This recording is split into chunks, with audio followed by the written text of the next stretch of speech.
In the heart of Brookton, West Virginia, where coal dust settles on everything and hope seems as scarce as steady work, an 8-year-old boy named Kevin Taylor is about to turn a moment of cruel mockery into something that will shock an entire community when 17-year-old Brett Anderson, son of the town's most powerful factory owner, decides to humiliate the poor mechanic's kid by challenging him to fix an impossibly complex industrial machine just for fun.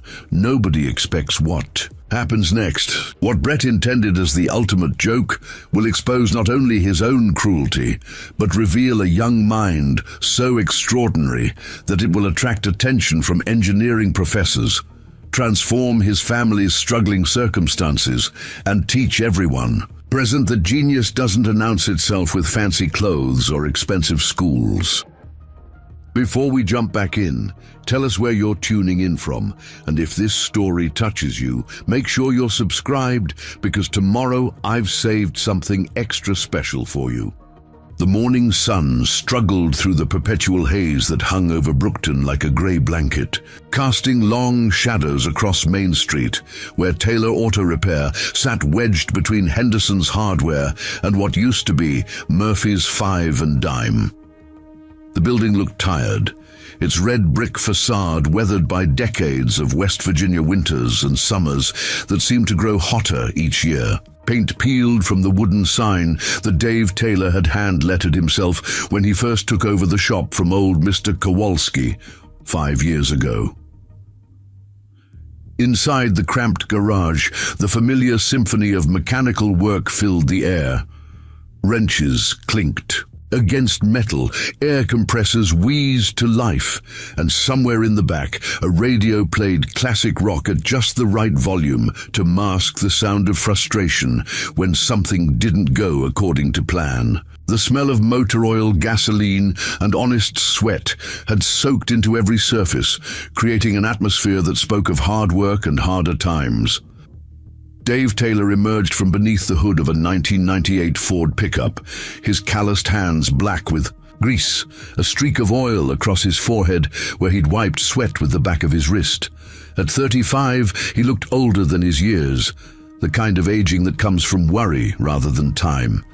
His shoulders carried the weight of a man who knew that every repair job might be the difference between making rent and having another difficult conversation with his landlord.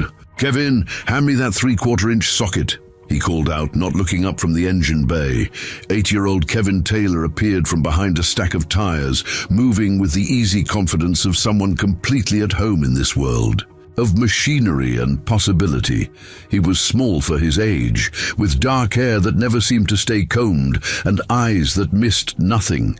His clothes were clean but well worn, the kind of careful maintenance that spoke of a family that took care of what they had because replacing it wasn't an option. "This one, Dad?" Kevin held up the socket, already knowing it was correct before his father confirmed it with a nod. The boy had been practically raised in this garage, spending afternoons here since he was old enough to sit quietly and watch. What had started as necessity when Linda worked her evening shift at the diner had become something else entirely. Kevin didn't just observe the work, he absorbed it, understanding not just what his father did, but why he did it. How each component related to the whole, how problems could be solved through patience and logic. "You see how the alternator connects to the battery?" Dave asked, pointing with his wrench. "Everything in here has to work together. One part fails, it affects everything else." Kevin nodded, studying the engine with the intensity of someone much older, like when Mrs. Henderson's car was making that clicking noise, and you knew it was the starter even before you looked. That's right. You listen to what the machine is telling you. Dave smiled, one of the genuine ones that reached his eyes, and reminded Kevin that despite the long hours and constant worry, his father still found joy in this work. "Machines don't lie, son. They tell you exactly what's wrong if you know how to listen." The conversation was interrupted by the sound of expensive tires on gravel. Through the open garage door, a black BMW SUV pulled into the small parking area, looking as out of place as a diamond ring in a toolbox. The vehicle was pristine, freshly washed and detailed, the kind of automotive perfection that spoke of money and the leisure time to maintain appearances. Dave straightened up, instinctively wiping his hands on his coveralls. In Brookton, there were only a few families who drove cars like that, and none of them typically brought their business to Taylor Auto Repair. They had their vehicles serviced at the dealership 30 miles away in Charleston, preferring the sterile environment of corporate service departments to the honest grit of an independent shop. The driver's door opened and Brett Anderson stepped out with the casual arrogance of someone who had never doubted his place in the world. At 17, he was tall and broad-shouldered, with the kind of athletic build that came from private tennis lessons and a gym membership his parents paid for without thinking. His clothes were expensive but carefully casual, designer jeans, and a polo shirt that probably cost more than Dave made in a week. Behind Brett emerged two other teenagers, Jake Morrison and Brad Sterling, both carrying themselves with the easy confidence of young men who had never faced genuine hardship. They looked around the garage with barely concealed disdain, taking in the cluttered workspace, the aging equipment, and the general atmosphere of people who worked with their hands to survive.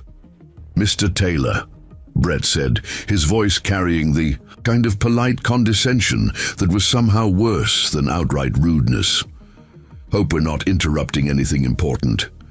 Dave set down his wrench, already feeling the familiar tension that came whenever the Anderson family paid attention to his world. Brett's mother, Diane Anderson, owned the largest manufacturing plant in the county, a facility that employed nearly half the town, but had never once brought their fleet maintenance business to local shops. The Andersons lived in a different Brookton than the one where Dave raised his family, a version where problems were solved with money rather than ingenuity. "What can I do for you, Brett?" Dave asked, his voice neutral but wary. Brett's attention shifted to Kevin, who had moved to stand beside his father, small but unafraid. The teenager's smile widened, taking on an edge that made Dave's protective instincts flare to life. He had seen that expression before, usually right before someone tried to make his family the target of their entertainment. "Actually, Mr. Taylor, we were wondering if we could borrow your son for a few minutes," Brett said, his tone light and conversational. "See, we've got this little problem at the plant, and someone suggested that maybe the local mechanics kid might know something about fixing things." Jake and Brad snickered behind him, the kind of barely suppressed laughter that announced the presence of a joke that hadn't been shared with everyone present. Dave felt his jaw tighten, recognizing the setup, even if he couldn't yet see all the angles. "Kevin's just 8 years old," Dave said carefully. "I'm not sure what kind of help he could be with anything at the plant." "Oh, it's nothing too complicated," Brett continued, his smile never wavering.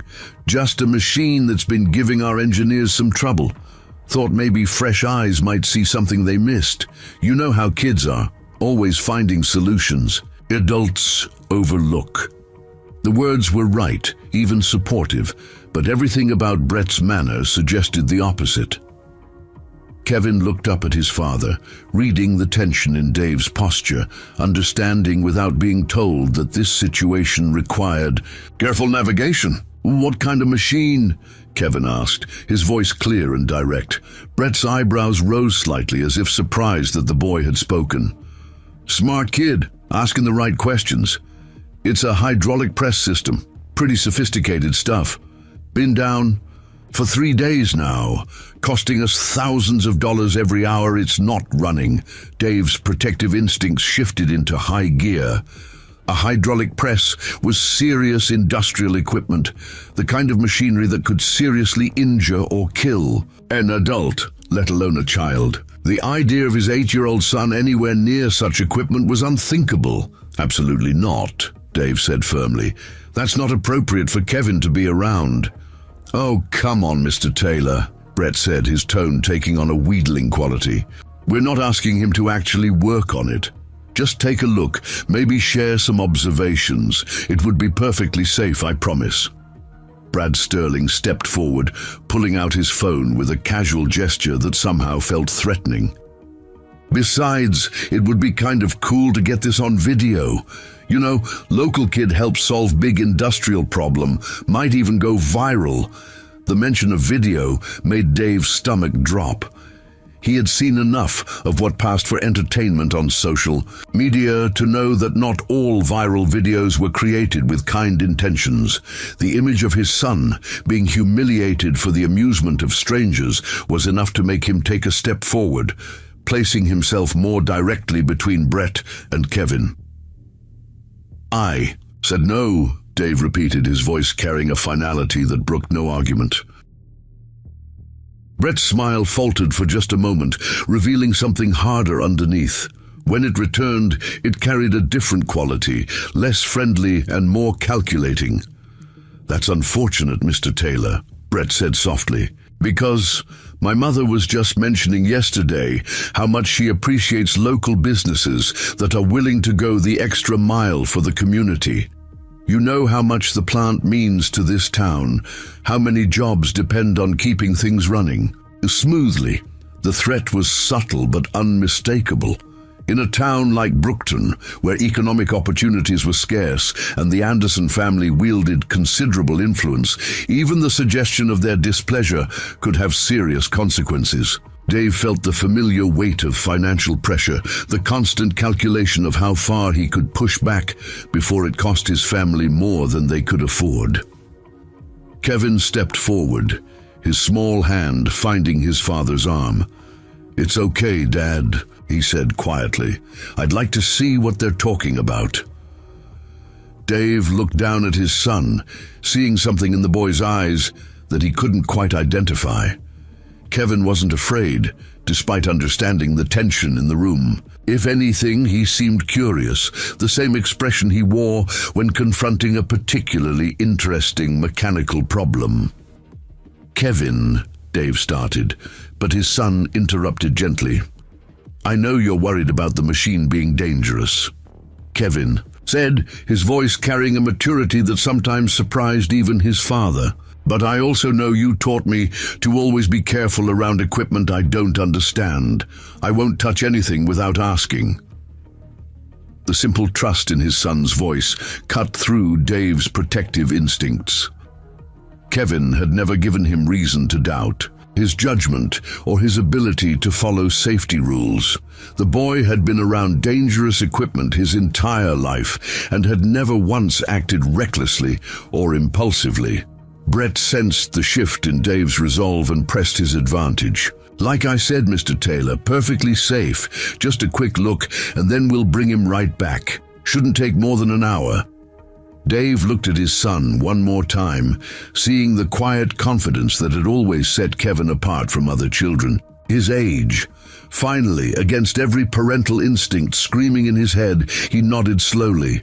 "1 hour. He said firmly, "and I want your word that he stays away from any moving parts." "Absolutely," Brett agreed quickly, his smile returning to full brightness. "Just a quick consultation, nothing more." As Kevin walked toward the BMW, Dave felt a chill that had nothing to do with the mountain air. He watched his son climb into the expensive vehicle, surrounded by teenagers whose intentions he didn't trust, heading toward a situation he couldn't control. What Dave didn't know was that Brett Anderson had spent weeks planning this moment, carefully orchestrating what he believed would be the perfect humiliation of the town's most vulnerable family. What Brett didn't know was that he was about to discover just how dangerous it could be to underestimate someone based solely on their age and circumstances. The BMW pulled away from Taylor Auto Repair, carrying an 8-year-old boy toward a confrontation that would change everything for everyone involved. Telling and preparing this story took us a lot of time, so if you are enjoying it, subscribe to our channel. It means a lot to us. Now, back to the story. The Anderson manufacturing plant sprawled across 15 acres on the outskirts of Brookton. Its red brick buildings and smoking stacks a testament to industrial prosperity in a region that had seen too little of it in recent decades. As Brett's BMW wound through the employee parking lot, Kevin pressed his face to the window, taking in the organized chaos of shift change. Workers in hard hats and safety vests emerged from the main building, their faces carrying the particular exhaustion that came from 8 hours of repetitive, demanding labor. "Impressive, isn't it?" Brett said, glancing at Kevin in the rearview mirror. "My mother employs 437 people here. That's almost half the families in Brookton." Kevin nodded politely, but didn't respond. He had learned early that sometimes adults said things that weren't really meant to start conversations, but rather to establish their importance. The numbers Brett quoted meant jobs for people like Mrs. Henderson and Mr. Patterson, steady paychecks that kept families fed and housed, but they also meant power, the kind that could make or break small businesses like his father's shop. Jake Morrison turned in the passenger seat, his phone already recording. "So, Kevin, you ever been inside a real factory before? This isn't like your dad's little garage." "No, sir," Kevin replied simply, missing or choosing to ignore the dismissive tone. "But I've read about manufacturing processes in some of my books." Brad Sterling laughed from beside Kevin. "Books? What kind of 8-year-old reads about factories?" "The library has lots of interesting books," Kevin said matter-of-factly. "Mrs. Cooper in the children's section helps me find ones about how things work. Last month I read about assembly lines and quality control systems." Brett's eyes found Kevin's in the mirror, a flicker of something unreadable crossing his face. This wasn't quite the response he had expected. The plan required Kevin to be out of his depth, overwhelmed by the complexity of real industrial equipment. A kid who read about manufacturing processes in his spare time might prove more challenging to humiliate than anticipated. The BMW pulled up to the main entrance, where a security guard waved them through without question. Being Brett Anderson clearly came with privileges that extended beyond financial comfort. They walked through hallways lined with framed photographs showing the plant's history, from its founding in 1962 to various expansion projects and safety awards. Kevin studied each image with the same focused attention he brought to everything, noting the evolution of the machinery and work practices over the decades. "The hydraulic press is in Building C," Brett explained as they walked. "It's our newest acquisition. State-of-the-art German engineering. Cost my mother $2.3 million. "What does it manufacture?" Kevin asked. "Heavy-duty suspension components for commercial trucks," Jake answered, clearly proud of his knowledge. "Each piece has to meet exact specifications or the whole shipment gets rejected." They passed through a series of doors, each requiring Brett to swipe an access card. The sound of machinery grew louder as they approached their destination, the rhythmic pounding and hissing of industrial equipment operating at full capacity. Kevin could identify several different types of machines by sound alone, his ear trained by years of listening to his father diagnose problems through audio cues. Building C opened into a vast space filled with machinery that dwarfed anything Kevin had seen before. Overhead cranes moved steel beams with mechanical precision, while workers in safety gear operated equipment that looked like mechanical dinosaurs. The air smelled of hot metal, cutting fluid, and the particular ozone scent that came from high voltage. "Electrical systems. There she is," Brett announced with theatrical grandeur, pointing toward the far end of the building. The hydraulic press dominated its section of the factory floor like a sleeping giant. Standing nearly 20 feet tall and stretching 40 feet in length, it was an impressive monument to German engineering precision. Multiple hydraulic cylinders, each thicker than Kevin's entire body, were arranged in a complex configuration that spoke of tremendous forces held in careful check. Control panels bristled with switches, gauges, and warning lights, while thick steel safety barriers surrounded the work area. Currently, Those warning lights were flashing red, and the machine sat silent and motionless. "Been down for 3 days," Brett continued, his voice taking on the rehearsed quality of someone delivering practiced lines.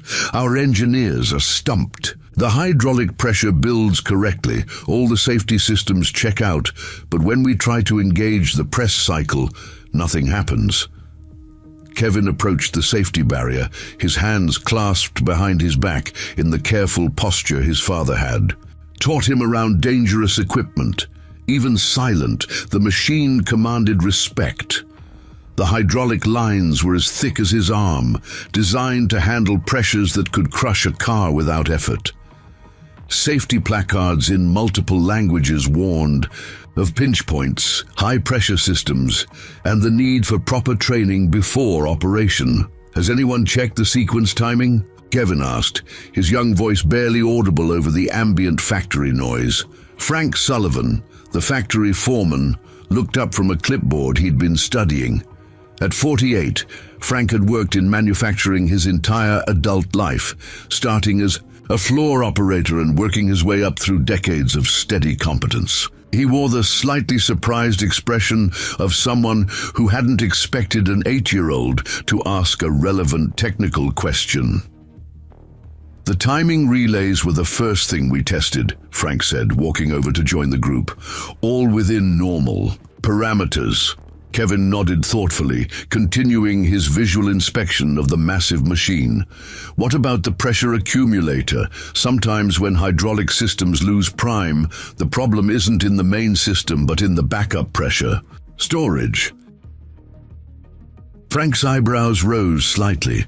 Brett's smile faltered as he realized the conversation was taking a turn he hadn't anticipated. This was supposed to be simple. Bring the kid in. Let him stare helplessly at equipment far beyond his comprehension, capture his confusion on video, and create a viral moment of embarrassment that would remind everyone in Brookton of their proper place in the social hierarchy. "We've checked the accumulator pressure," Frank said slowly, reading normal on all gauges. "But have you checked the accumulator isolation valve?" Kevin asked, pointing toward a section of the hydraulic system. "If that valve is stuck partially, closed, the gauges would show normal pressure, but the system wouldn't have enough flow rate for full operation." The foreman set down his clipboard and walked to a different control panel, one that Brett clearly hadn't expected him to access. Frank pressed a series of buttons, and numbers began scrolling across a digital display. After a moment, he frowned and pressed more buttons, calling up different readings. "Well, I'll be damned," Frank muttered. "Isolation valve is showing 87% open, should be 100%. Jake Morrison shifted uncomfortably, his phone still recording, but the expression on his face suggesting this wasn't going according to plan. "Maybe it's just a sensor malfunction," he said hopefully. "Easy way to check," Kevin said. "If you manually cycle the valve from the maintenance panel, you should hear the difference in hydraulic flow sound." Frank looked at Brett, clearly seeking permission to follow the boy's suggestion. The teenager nodded curtly, his jaw tight with frustration. This was supposed to be entertainment, not an actual troubleshooting session.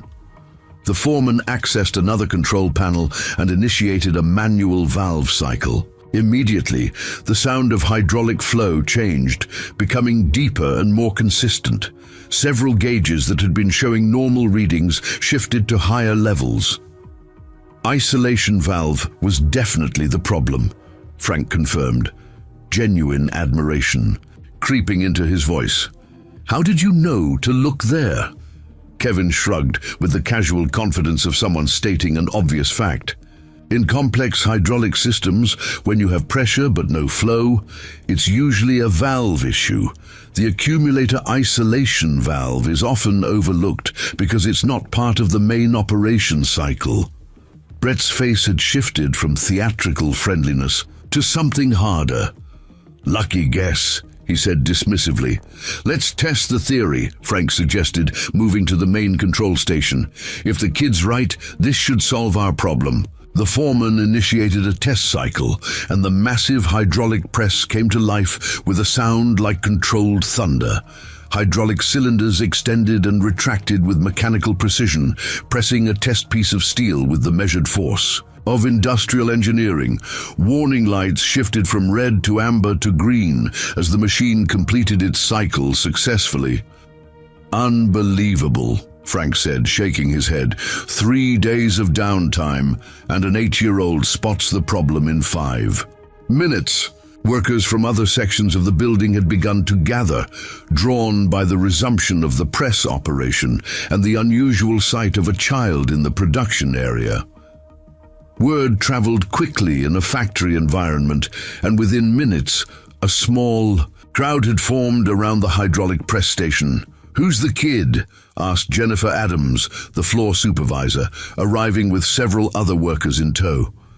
"This is Kevin Taylor," Frank explained. "Dave Taylor's son from the auto shop on Main Street. Kid just diagnosed our hydraulic problem." The gathering crowd included several people Kevin recognized from his father's shop. Tony Marcelli, who brought his pickup truck in for regular maintenance, gave Kevin a friendly wave. Linda Cooper, who had her transmission rebuilt by Dave last year, looked impressed. These were people who understood the value of mechanical knowledge and weren't easily impressed by superficial credentials. "How'd you learn about hydraulic systems?" Tony asked. "That's pretty advanced stuff for someone your age. My dad teaches me about different types of machinery," Kevin explained. "Hydraulics work the same whether they're in a car's brake system or a big factory press. The principles don't change, just the scale." Brett Anderson watched this interaction with growing frustration.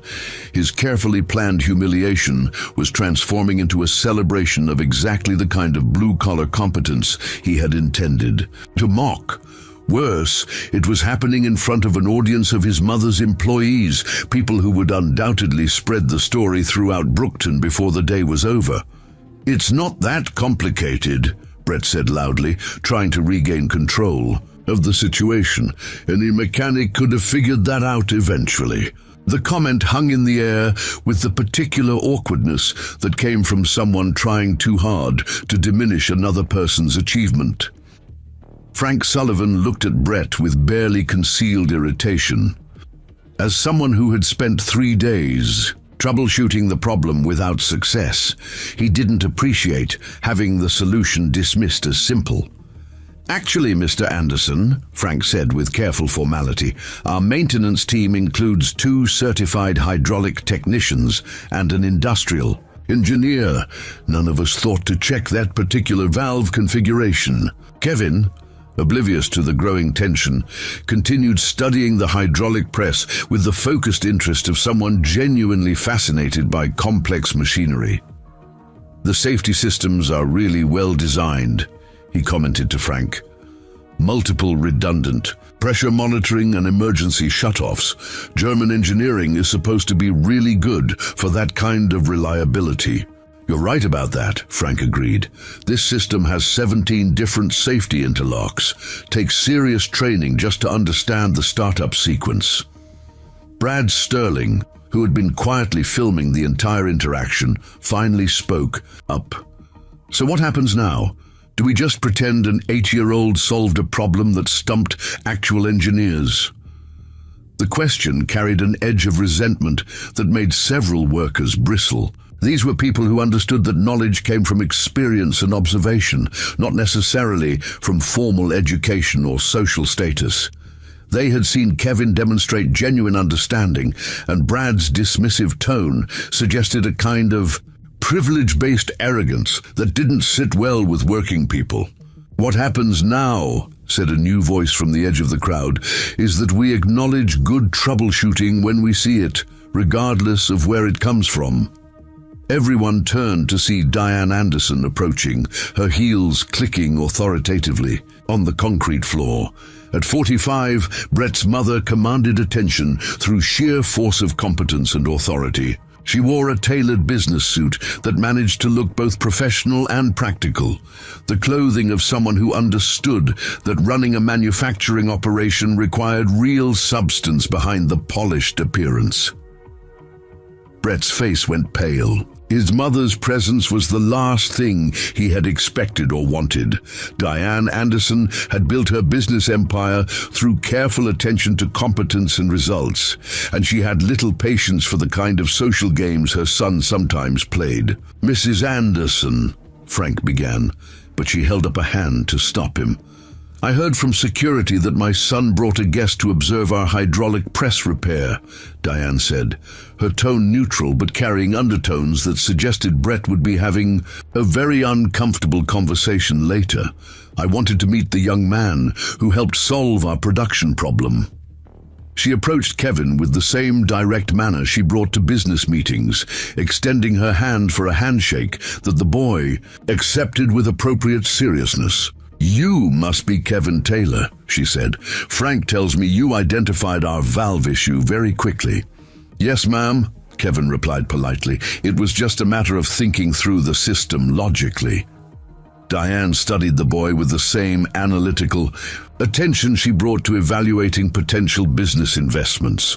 What she saw was a child who spoke clearly and directly, showed no signs of being intimidated by adult authority, and had apparently demonstrated genuine technical competence. "Your father operates Taylor Auto Repair on Main Street?" she asked. "Yes, ma'am. He's taught me a lot about how different machines work." "I can see that." Diane glanced at her son, whose discomfort was becoming increasingly apparent. "Brett, perhaps you could explain to me exactly how this visit came to be arranged." The question carried the weight of maternal authority, combined with executive investigation skills.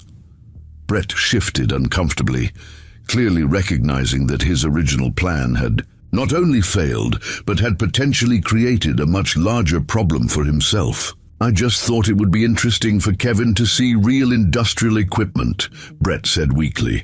His mother's expression suggested she found this explanation less than convincing. The growing crowd of workers, the video recording equipment, and Brett's obvious discomfort painted a picture that an experienced businesswoman could read without difficulty. "I see," Diane said, in the tone that her employees recognized as preceding uncomfortable questions about poor decision-making. "And you thought this would be educational for everyone involved." Before Brett could respond, Kevin spoke up with the innocent directness of someone who hadn't yet learned to navigate adult politics. "I think Brett was hoping I wouldn't be able to figure out the machine," Kevin said matter-of-factly. "But I really like learning about how things work, so it was interesting anyway." The simple honesty of the statement hit the gathering like a splash of cold water. Kevin's tone carried no accusation or resentment, just the straightforward observation of someone stating an obvious fact. But the implications were clear to every adult present. Brett had brought the boy here expecting him to fail, and that expectation said more about Brett's character than it did about Kevin's abilities.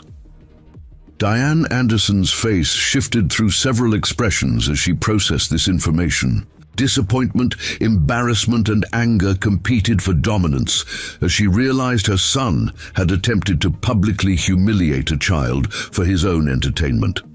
The silence stretched uncomfortably until Frank Sullivan cleared his throat. "Mrs. Anderson, if it's all right with you, I'd like to add Kevin to our approved visitor list. Boy's got a natural understanding of mechanical systems that our training programs could benefit from observing." The suggestion was both generous and pointed, acknowledging Kevin's demonstrated competence while implicitly criticizing Brett's intentions. Several workers nodded in agreement, creating a consensus that would be difficult for Diane to dismiss without seeming unreasonable. "That's an excellent suggestion, Frank," Diane agreed, her tone carrying the authority of someone making an executive decision. "I think we could all learn something from fresh perspectives on problem solving." Brett's plan had not only failed spectacularly, but had created exactly the opposite outcome from what he had intended. Instead of humiliating Kevin Taylor, he had elevated the boy's status while exposing his own character to unflattering scrutiny. Worse, He had done so in front of his mother and a crowd of witnesses who would undoubtedly share the story throughout Brookton. As the group began to disperse, Kevin found himself at the center of attention he had never sought, surrounded by adults who wanted to discuss hydraulic systems, mechanical engineering, and the problem-solving approaches that had led to his success. For a boy who had been brought here as the target of a cruel joke, the day was turning out far differently than anyone had expected. The ride back to Taylor Auto Repair passed in uncomfortable silence. Brett gripped the steering wheel with white knuckles, his jaw clenched so tightly that Kevin could hear his teeth grinding.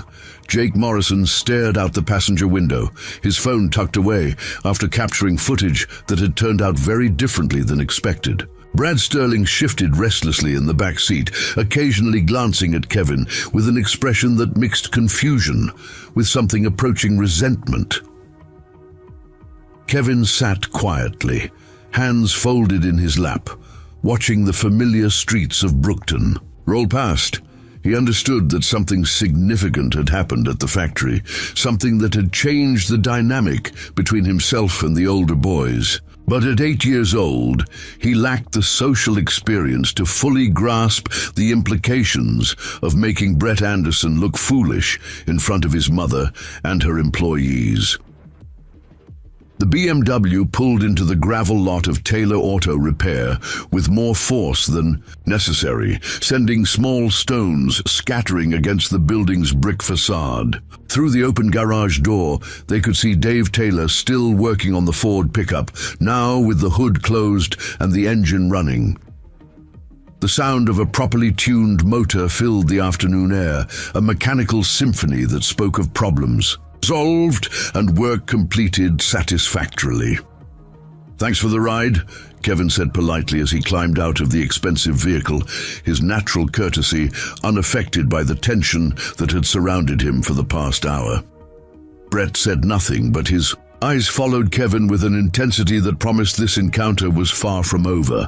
As the BMW pulled away in a cloud of dust and exhaust fumes, Kevin walked into the familiar embrace of his father's workshop, where the smell of motor oil and honest work provided a stark contrast to the sterile complexity of the Anderson plant. "How did it go, son?" Dave asked, emerging from beneath the hood with a socket wrench in his oil-stained hands. His eyes searched Kevin's face for signs of distress or humiliation, the protective instincts of a father who had reluctantly allowed his child into a potentially hostile situation. "It was interesting, Dad," Kevin replied, his voice carrying the matter-of-fact tone he used when discussing mechanical problems. Their hydraulic press had an isolation valve that was stuck partially closed.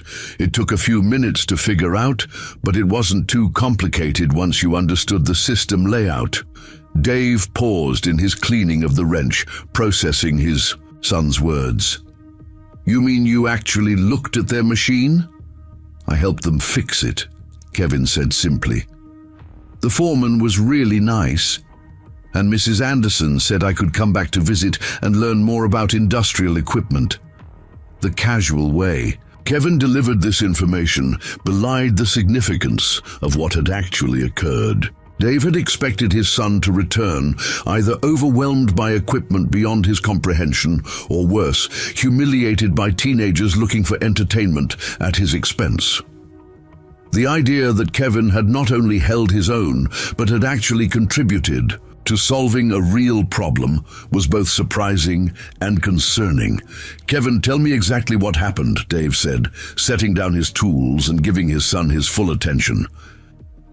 Over the next 15 minutes, Kevin provided a detailed account of his visit to the Anderson plant. He described the hydraulic press with the precise technical vocabulary he had absorbed from years of listening to his father work, explained the diagnostic process that had led him to identify the valve problem, and recounted the reactions of the various adults who had witnessed his success.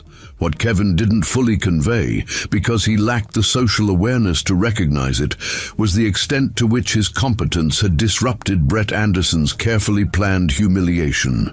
He mentioned that Brett seemed disappointed when the machine was fixed, but attributed this to teenage impatience rather than malicious intent. Dave listened with growing amazement and concern.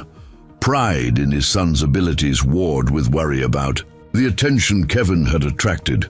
In a town like Brookton, standing out could be dangerous, especially when it involved making powerful families look foolish. "Dad, is it bad that I knew how to fix their machine?" Kevin asked, picking up on his father's conflicted emotions with the sensitivity that had always made him seem older than his years. "No, son, it's not bad," Dave replied carefully. "You should never apologize for being smart or for helping people solve problems. I'm proud of you for using what you've learned. I just want to make sure you understand that not everyone appreciates being shown up by someone they underestimated." Before Kevin could respond, the conversation was interrupted by the arrival of another vehicle. A dusty pickup truck pulled into the lot, and Gladys Turner climbed out with the deliberate movements of someone whose 70-year-old joints protested sudden motion. Gladys had been bringing her vehicles to Taylor Auto Repair since Dave first opened the shop, and she had become something of a fixture in Kevin's life, often staying to chat about mechanical problems and sharing stories from her 40-year career. As a mathematics teacher, "Dave, Kevin," she called out as she approached the garage. "I just heard the most interesting story from my nephew Frank down at the Anderson plant." Dave's stomach dropped. Frank Sullivan was Gladys Turner's nephew, which meant that news of Kevin's success at the factory was already spreading through Brookton's interconnected family networks. In a small town, information traveled faster than gossip, and both moved at the speed of light. "What kind of story, Mrs. Turner?" Kevin asked with genuine curiosity. Gladys smiled with the particular warmth she reserved for bright children who reminded her of her favorite students. "The kind where a young man uses his brain to solve a problem that had stumped a room full of adults. Frank was very impressed with your hydraulic system diagnosis. It wasn't that hard once you looked at all the components," Kevin replied modestly. "Dad always says that machines tell you what's wrong if you know how to listen." "Your father is a wise man," Gladys agreed, but her attention was focused on Dave rather than Kevin. Frank also mentioned that Brett Anderson was the one who brought Kevin to the plant, said the boy seemed disappointed when Kevin succeeded. The observation carried weight because Gladys Turner had taught 3 generations of Brookton children, including Brett Anderson. She had developed a teacher's instinct for recognizing the difference between genuine interest in learning and the kind of setup that older children sometimes arranged for their own amusement. "Mrs. Turner," Dave began, but she held up a hand. "To stop him. Dave, I've known the Anderson family for a long time. Brett's father was one of my students, and so was his mother. They're good people who've built something important for this community, but Brett himself..." She paused, choosing her words carefully. "Brett has always had trouble understanding that other people's value isn't determined by their family's bank account."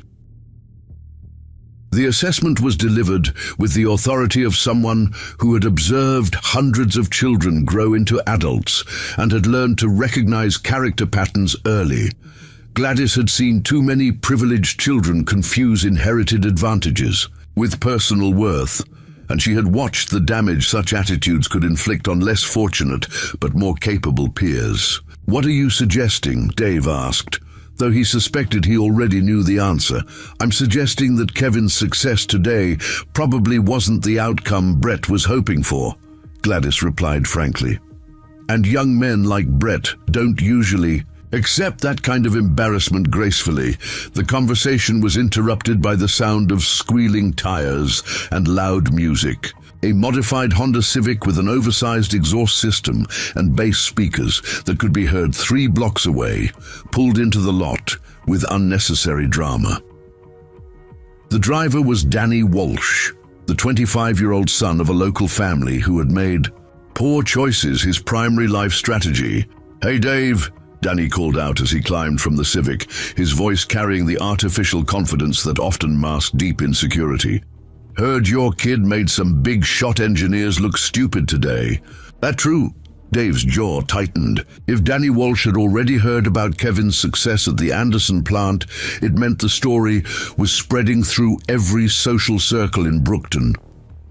Danny worked part-time at 3 different establishments and had connections throughout the town's network of bars, diners, and informal gathering places. "Kevin helped solve a mechanical problem," Dave replied carefully. "Nothing more dramatic than that." "Come on, man, don't be modest," Danny persisted, his grin suggesting he found the whole situation entertaining. "Word is, your 8-year-old showed up a whole crew of college-educated engineers. That's got to feel good, right? Sticking it to the rich folks?" Kevin looked uncomfortable with the attention and the way Danny seemed to be turning his technical success into some kind of social victory. The boy had helped fix a machine because he enjoyed solving mechanical problems, not because he wanted to prove anything about class differences or social status. "It wasn't about showing anyone up," Kevin said quietly. "I just like figuring out how things work." Danny laughed, apparently missing the sincerity in Kevin's voice. "Kid, you just became a local legend, 8 years old and already making the Anderson family look bad. Your dad must be proud as hell." Gladys Turner stepped forward with the authority of someone who had spent decades managing classroom dynamics. "Danny, I think you're misunderstanding what happened today. Kevin demonstrated knowledge and problem-solving skills, which should be celebrated. But turning it into some kind of social conflict isn't helpful for anyone." "Hey, Mrs. Turner, no disrespect," Danny replied, holding up his hands in mock surrender. "I'm just saying it's nice to see one of our local kids showing those factory. People that book learning isn't everything. Real experience counts for something too." The comment revealed Danny's own insecurities about his lack of formal education, but it also highlighted the complex social dynamics that Kevin's success had triggered. In a community where economic opportunities were limited and class differences were sharp, any perceived victory of working-class competence over privileged incompetence carried emotional weight that extended far beyond the immediate circumstances. Dave recognized the danger in allowing Kevin's technical achievement to be transformed into a symbol of social resentment. Such symbolism could make his son a target for retaliation, while also placing unfair expectations on an 8-year-old who simply wanted to learn about machinery. "Danny, I appreciate the sentiment," Dave said diplomatically, "but Kevin's just a kid who likes to learn. Let's not make this into something bigger than it needs to be." "Too late for that, Dave," Danny replied with a knowing grin. "Story's already out there. By tonight, everyone in Brookton's going to know that Dave Taylor's boy made the Anderson family's fancy engineers look like amateurs." As if summoned by Danny's prediction, another vehicle pulled into the lot. This time, it was a newer sedan driven by Rebecca Stone, a reporter for the Brookton Herald, the town's weekly newspaper. Rebecca was in her mid-30s, college-educated, and one of the few local journalists who took her job seriously enough to investigate stories rather than simply report gossip. "Mr. Taylor," Rebecca called out as she approached the group, "I'm hoping you might have a few minutes to discuss what happened at the Anderson plant today. I understand your son provided technical assistance that resolved a significant production problem." Dave felt the situation spiraling beyond his control. The presence of a newspaper reporter meant that Kevin's story would soon reach far beyond Brookton's informal gossip networks. Once the story appeared in print, it would take on a life of its own, potentially attracting attention from people and organizations that Dave wasn't prepared to deal with. "Ms. Stone, I don't think this is really newsworthy," Dave began, but Rebecca interrupted with the polite persistence of a professional journalist. "Actually, Mr. Taylor, I think our readers would be very interested in a story about local talent and problem-solving capability. It's exactly the kind of positive news that Brookton needs, especially given some of the economic challenges we've been facing. Kevin stepped forward with the directness that had served him well at the factory. "Ma'am, I just helped them figure out why their hydraulic press wasn't working. It was a stuck valve, which is a pretty common problem in complex systems." Rebecca smiled and pulled out a notebook, recognizing a good quote when she heard one. "That's very modest of you, Kevin, but according to my source at the plant, several experienced technicians had been working on this problem for 3 days without success. Your solution saved the company thousands of dollars in lost production." "Sometimes it helps to have fresh eyes look at a problem," Kevin replied, unconsciously echoing advice his father had given him many times. "Adults sometimes miss simple solutions because they expect problems to be complicated." Gladys Turner watched this exchange with growing concern. She had seen enough bright children become overwhelmed by adult expectations to recognize the potential dangers in Kevin's sudden prominence. The boy was handling the attention with remarkable composure, but he was still only 8 years old. "Rebecca," Gladys interjected, "perhaps we should consider Kevin's age before turning this into a major news story. He's accomplished something. Impressive, but he's still a child who deserves to have a normal childhood." "Of course," Rebecca agreed quickly, "but surely Mr. Taylor can see the value in sharing Kevin's story with the community. It demonstrates that talent and intelligence can emerge from anywhere, regardless of economic circumstances or family background." The reporter's words contained the same undercurrent that had appeared in Danny Walsh's comments. The idea that Kevin's success represented some kind of victory for working-class values over privileged incompetence. Dave recognized the appeal of such a narrative, especially in a community that had seen too many economic disappointments, but he also understood the dangers of allowing his son to become a symbol rather than simply a bright kid who enjoyed mechanical problems. "Ms. Stone," Dave said finally, "Kevin's just a boy who likes to learn about how things work. If you want to write about that, I suppose that's fine. But I'd appreciate it if you kept the focus on education and curiosity rather than making this about social class or economics." Rebecca nodded professionally, but her expression suggested she understood exactly what kind of story would sell newspapers and generate reader interest. A simple story about a curious child would merit a brief mention on an inside page. A story about an 8-year-old working-class boy outperforming college-educated engineers would make the front page and might even attract attention from larger publications. As the afternoon wore on and more people stopped by the garage to hear about Kevin's adventure at the Anderson plant, Dave realized that his son's life had changed in ways that couldn't be undone. Kevin had demonstrated abilities that couldn't be hidden, and those abilities had attracted attention that couldn't be ignored.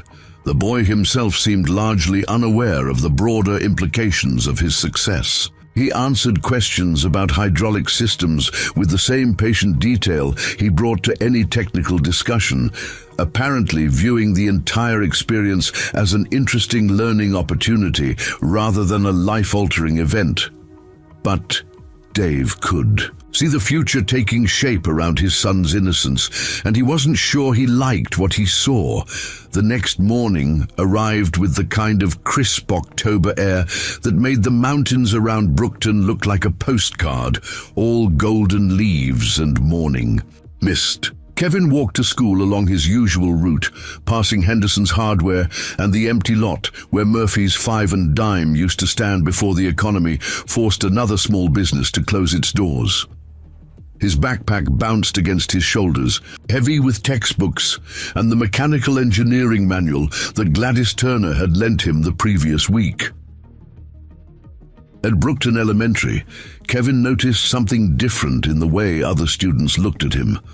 Word of his success at the Anderson plant had apparently reached the playground networks, filtered through older siblings, and overheard adult conversations. 8-year-olds might not understand hydraulic engineering, but they could recognize when one of their peers had done something that impressed grown-ups.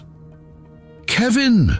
called out Sarah Mitchell, a girl from his class who usually ignored him in favor of the children whose families could afford brand-name clothes and the latest toys.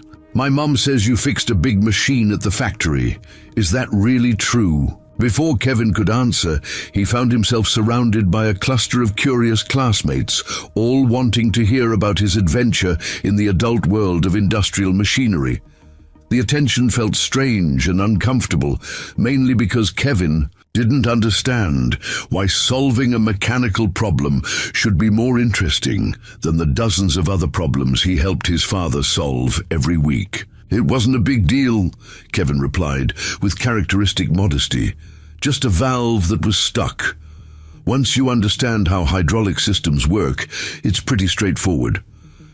Tommy Rodriguez, whose father worked as a welder at the Anderson plant, pushed forward with wide eyes. "My dad says the machine was worth millions of dollars, and it was broken for 3 whole days.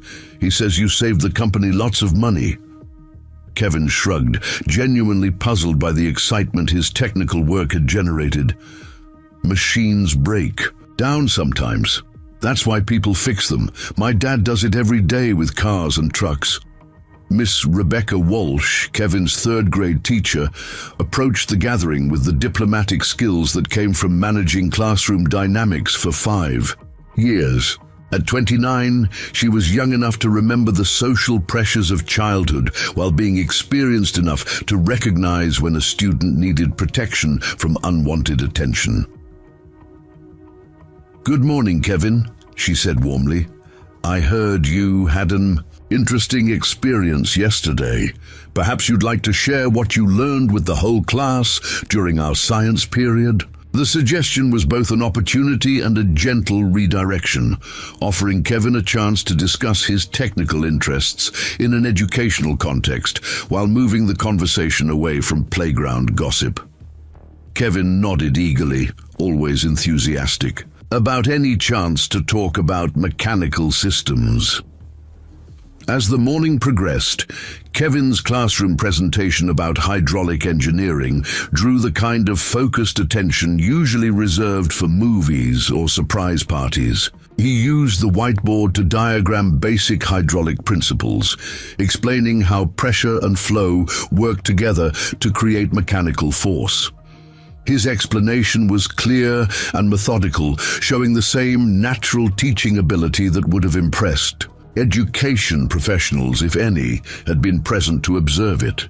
"So the hydraulic fluid is like the muscles," explained 10-year-old Ashley Cooper, trying to understand the concept, "and the pressure is like the brain telling the muscles what to do."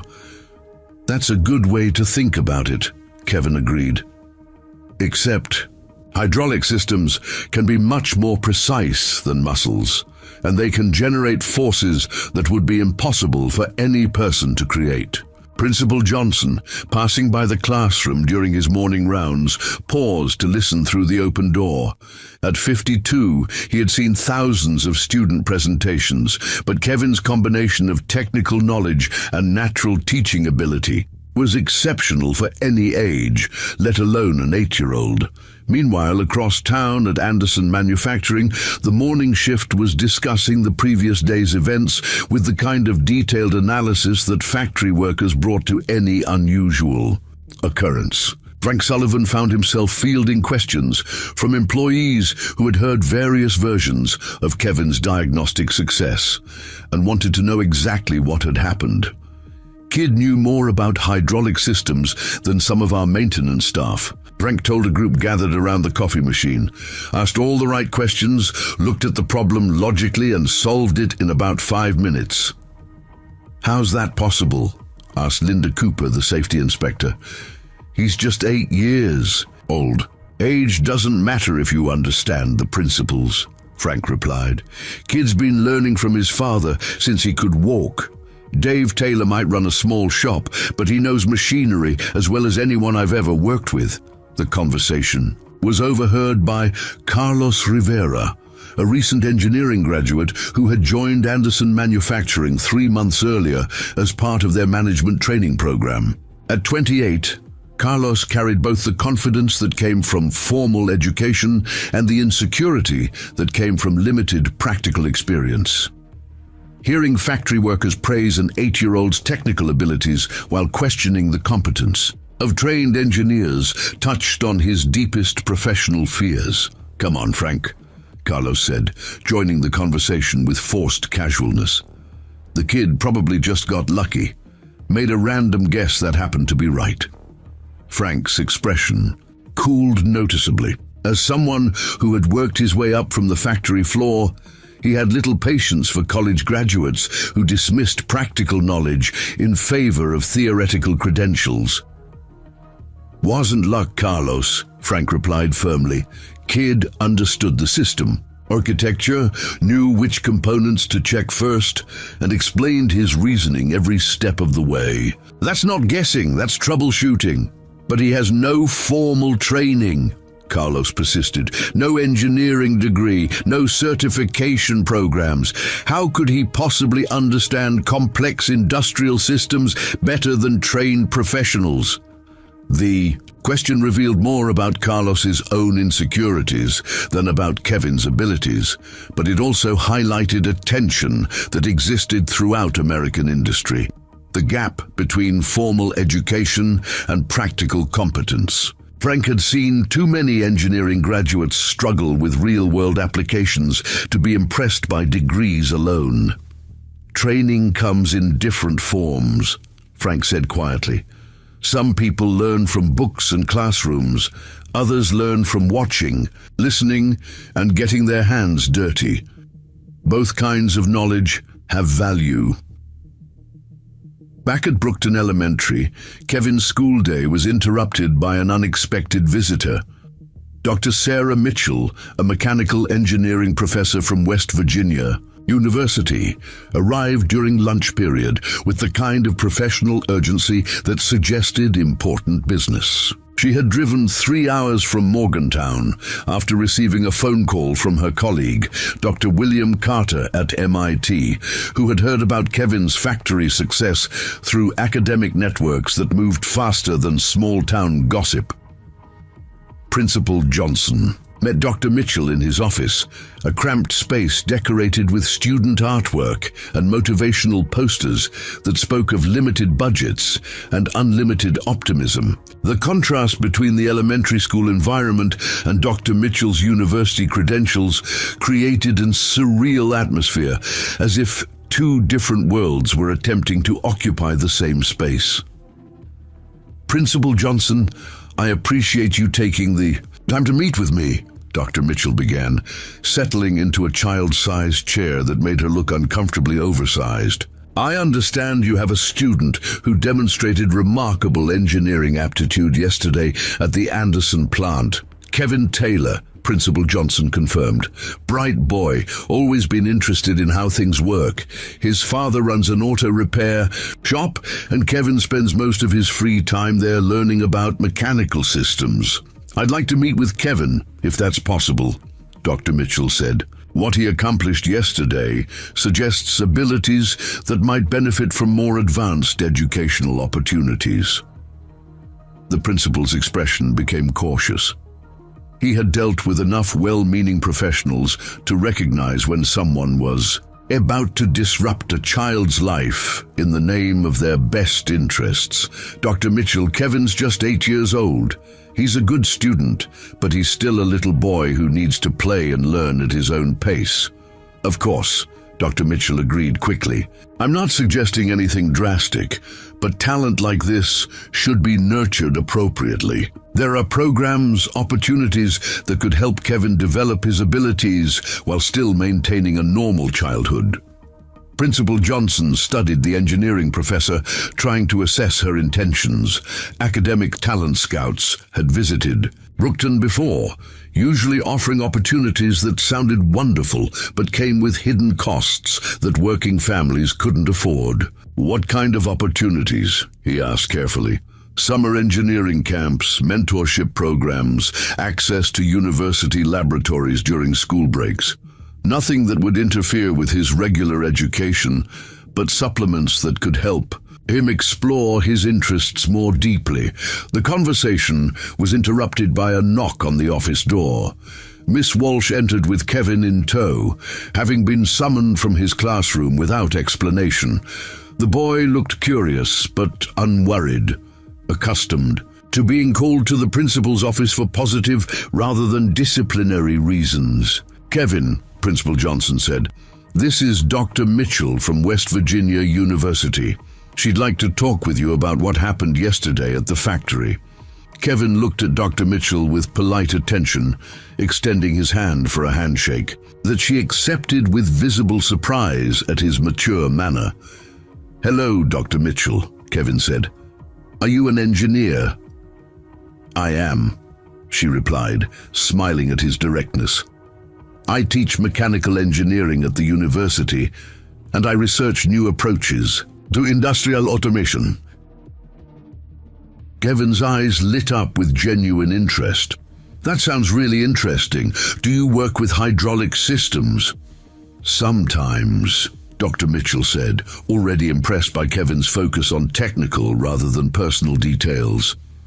"But I'm more interested in hearing about your experience yesterday.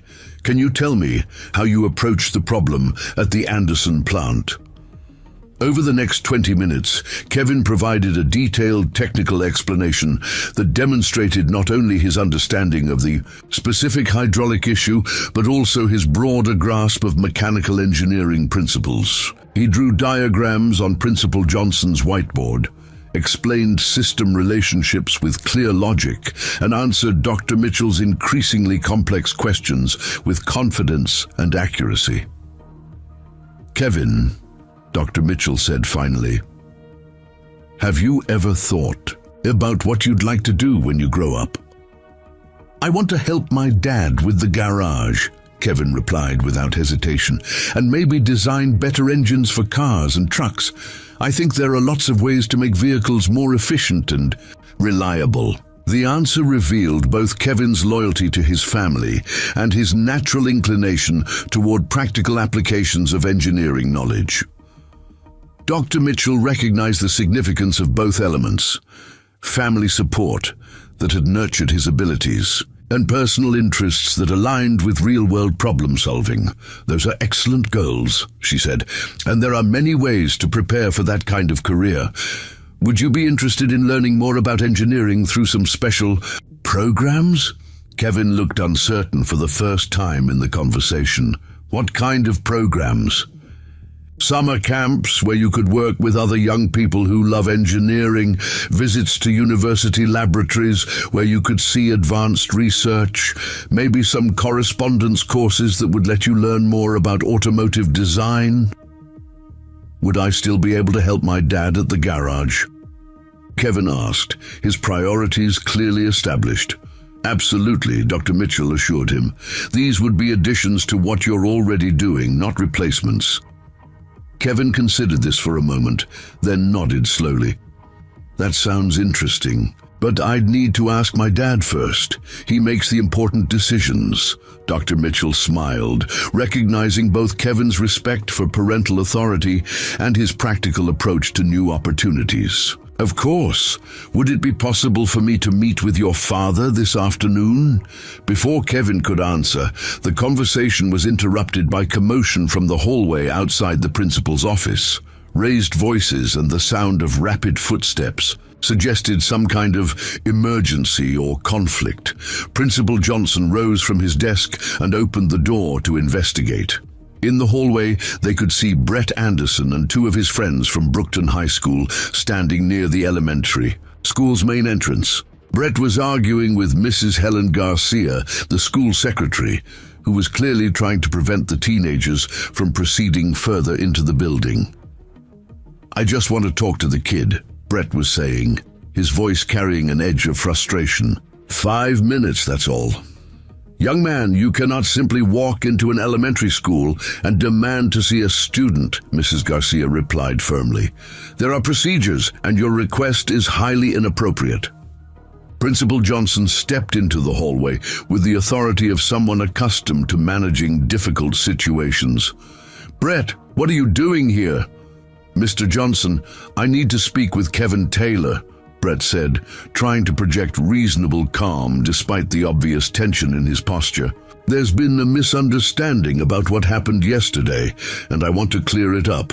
Dr. Mitchell, observing from the doorway of the principal's office, recognized the social dynamics immediately.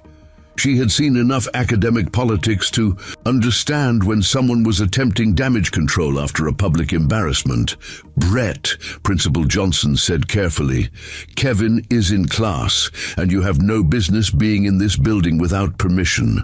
I'm going to have to ask you to leave." "This is important," Brett insisted, his carefully maintained composure beginning to crack. "People are telling stories about yesterday that aren't true, and it's affecting my family's reputation." The admission revealed more than Brett had intended. His presence at the elementary school wasn't about clarifying misunderstandings. It was about controlling a narrative that had spiraled beyond his ability to manage.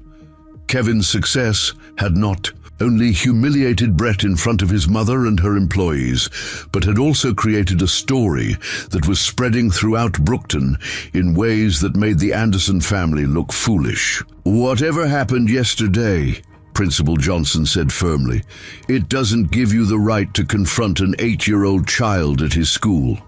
You need to leave immediately, or I'll call the police." Brett's friends, Jake Morrison and Brad Sterling, exchanged uncomfortable glances. What had seemed like a reasonable plan to confront Kevin and demand that he correct the exaggerated stories about his factory success now looked like harassment of an elementary school student by 3 high school teenagers. "This isn't over," Brett said quietly, his words carrying a promise that made Dr. Mitchell step protectively closer to Kevin. As the teenagers finally left the building, Principal Johnson realized that Kevin's life had become more complicated than anyone had anticipated. The boy's technical success had attracted not only positive attention from educators and professionals, but also negative attention from people who felt threatened by his abilities. Kevin himself seemed largely unaware of the broader implications of Brett's visit, but Dr. Mitchell understood that the situation required careful handling. An 8-year-old boy with extraordinary abilities was now caught between competing adult interests, and protecting him would require more than academic opportunities or family support. That afternoon, Dave Taylor found himself in the unusual position of hosting a university professor in his cramped garage office, a space barely large enough for 2 folding chairs and a desk made from an old workbench. Dr. Sarah Mitchell sat carefully on one of the chairs, her professional attire looking oddly formal amid the automotive calendars and parts catalogues that decorated the walls. The contrast between her academic credentials and the blue-collar environment created a tension that both adults could feel, but neither acknowledged directly. "Mr. Taylor, I want to be clear about my intentions," Dr. Mitchell began, setting down her briefcase with deliberate care. "I'm not here to disrupt Kevin's life or pressure your family into decisions you're not comfortable making." Dave leaned against the workbench, his arms crossed in a posture that suggested polite skepticism. "Dr. Mitchell, I appreciate you coming all this way, but Kevin's just 8 years old. He's got plenty of time to figure out what he wants to do with his life." "Of course," she agreed. "But exceptional abilities like Kevin's are rare, and they require appropriate nurturing to develop fully. I'm simply suggesting opportunities that could complement what you're already teaching him." Through the open door to the garage, they could see Kevin organizing tools with the methodical precision that characterized everything he did.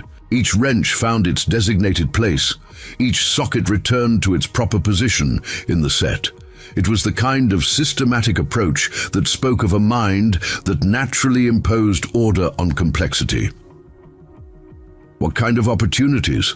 Dave asked, echoing. the caution that Principal Johnson had shown earlier. Dr. Mitchell opened her briefcase and extracted several colorful brochures.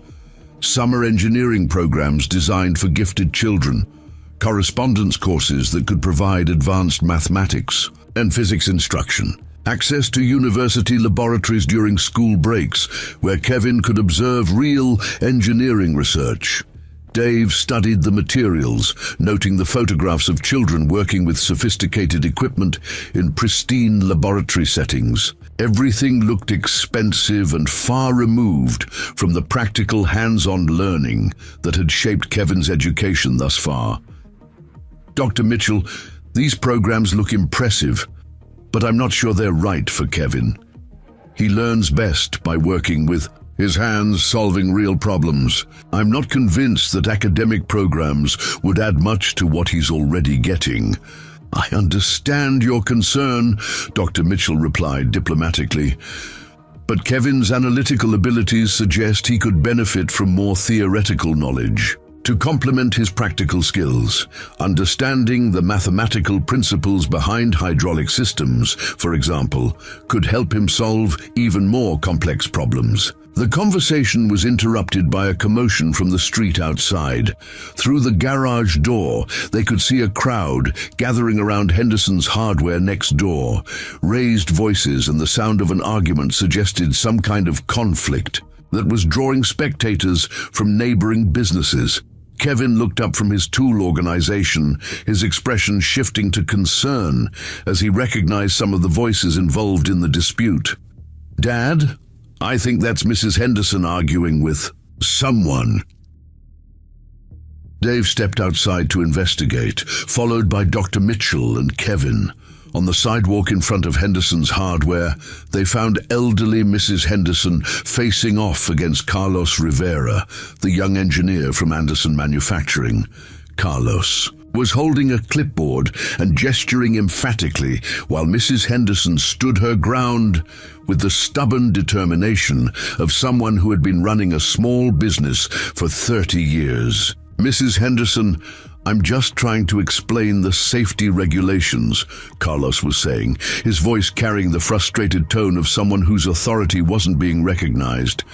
"The new industrial safety standards require all businesses within a quarter-mile of the manufacturing plant to upgrade their electrical systems." "Young man, I've been running this store since before you were born," Mrs. Henderson replied sharply. "My electrical system was installed by certified electricians and has never caused a single problem." A crowd of perhaps 20 people had gathered to watch the confrontation, including several customers from Dave's garage and workers from the manufacturing plant who were passing by during shift change. The presence of an audience had transformed what might have been a routine bureaucratic interaction into a public showdown between local tradition and corporate authority. Frank Sullivan emerged from the crowd, his expression grim. "Carlos, what's this about? Mrs. Henderson's hardware store has been here longer than the plant." "Frank, this isn't personal," Carlos replied, clearly uncomfortable with the public nature of the conversation. "These are federal safety requirements. Every business in the designated zone needs to comply with updated electrical codes." "Funny how these requirements show up right after an 8-year-old boy makes your engineering department look incompetent," called out Danny Walsh from the edge of the crowd, his comment drawing murmurs of agreement from several spectators. Dr. Mitchell watched this exchange with the analytical attention of someone studying social dynamics. The connection between Kevin's factory success and the sudden appearance of new safety requirements was too convenient to be coincidental, but proving deliberate retaliation would be difficult. "Mrs. Henderson," Kevin said, stepping forward with the directness that had served him well in adult conversations, "what exactly do they want you to change about your electrical system?" The elderly store owner looked down at Kevin with the affection she reserved for the few children who treated her with genuine respect. They say I need to install new circuit breakers and upgrade all my outlet boxes. Going to cost me $3,000 I don't have. Kevin studied the front of Henderson's hardware with the same systematic attention he had brought to the hydraulic press problem. The building was old but well maintained, with electrical work that looked professional and up to code. After a moment, he turned to Carlos with a question that cut to the heart of the issue. "Mr. Rivera, do you have the specific code violations documented? Because Mrs. Henderson's electrical system looks like it meets standard commercial requirements." Carlos shifted uncomfortably, consulting his clipboard with the obvious delay tactics of someone buying time to formulate a response. "The violations are technical in nature, complex electrical engineering concepts that would be difficult to explain to someone without proper training." The condescending tone was a mistake that Carlos realized immediately. The crowd's mood shifted perceptibly, with several people taking offense at the implication that local business owners weren't intelligent enough to understand electrical codes. Frank Sullivan stepped forward with the authority of someone who had supervised electrical installations for 20 years. "Carlos, I've been working with electrical systems since you were in grade school. Why don't you try explaining these violations to me?" "Frank, this is really a matter for the Safety Inspection Department," Carlos replied evasively. "I'm just here to inform Mrs. Henderson about the compliance requirements." Kevin approached Mrs. Henderson's storefront and began examining the electrical meter and main service panel with the focused attention that adults had learned to take seriously. After a few minutes, he turned back to Carlos with a question that demonstrated more technical knowledge than the young engineer had expected. "Mr. Rivera, Mrs. Henderson's system is rated for 200 amps with proper grounding and GFCI protection. In wet areas, what specific code sections does this violate?" Carlos's face reddened as he realized that an 8-year-old boy was exposing his lack of specific technical knowledge in front of a crowd that included his factory colleagues. The truth was that Carlos had been sent to pressure Mrs. Henderson based on vague instructions from management, without being given actual documentation of code violations. "Look, kid," Carlos said, his professional composure finally cracking. "This is adult business involving complex regulations that you couldn't possibly understand." The comment was another serious mistake.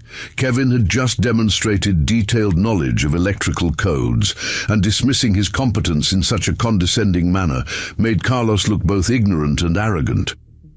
Dr. Mitchell stepped forward, with the diplomatic skills that came from years of academic committee work.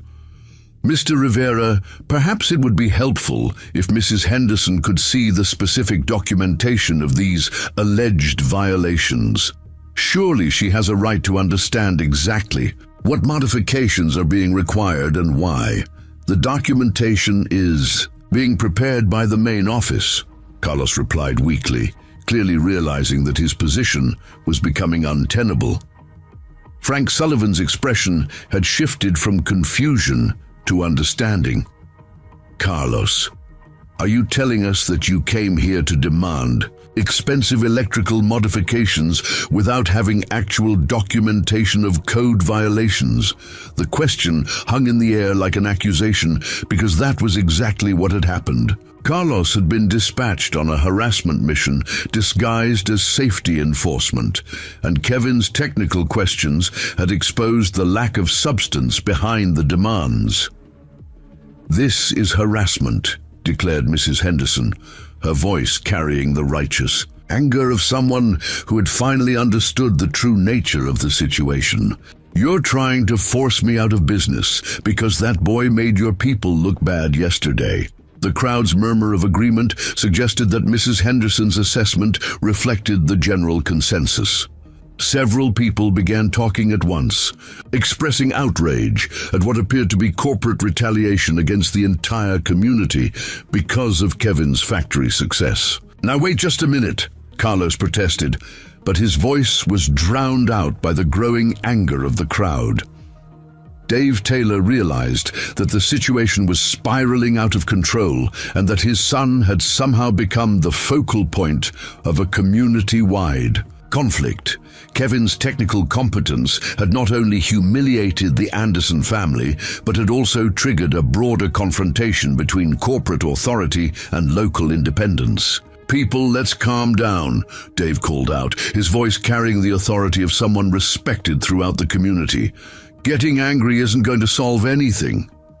"Dave's right," Frank Sullivan agreed.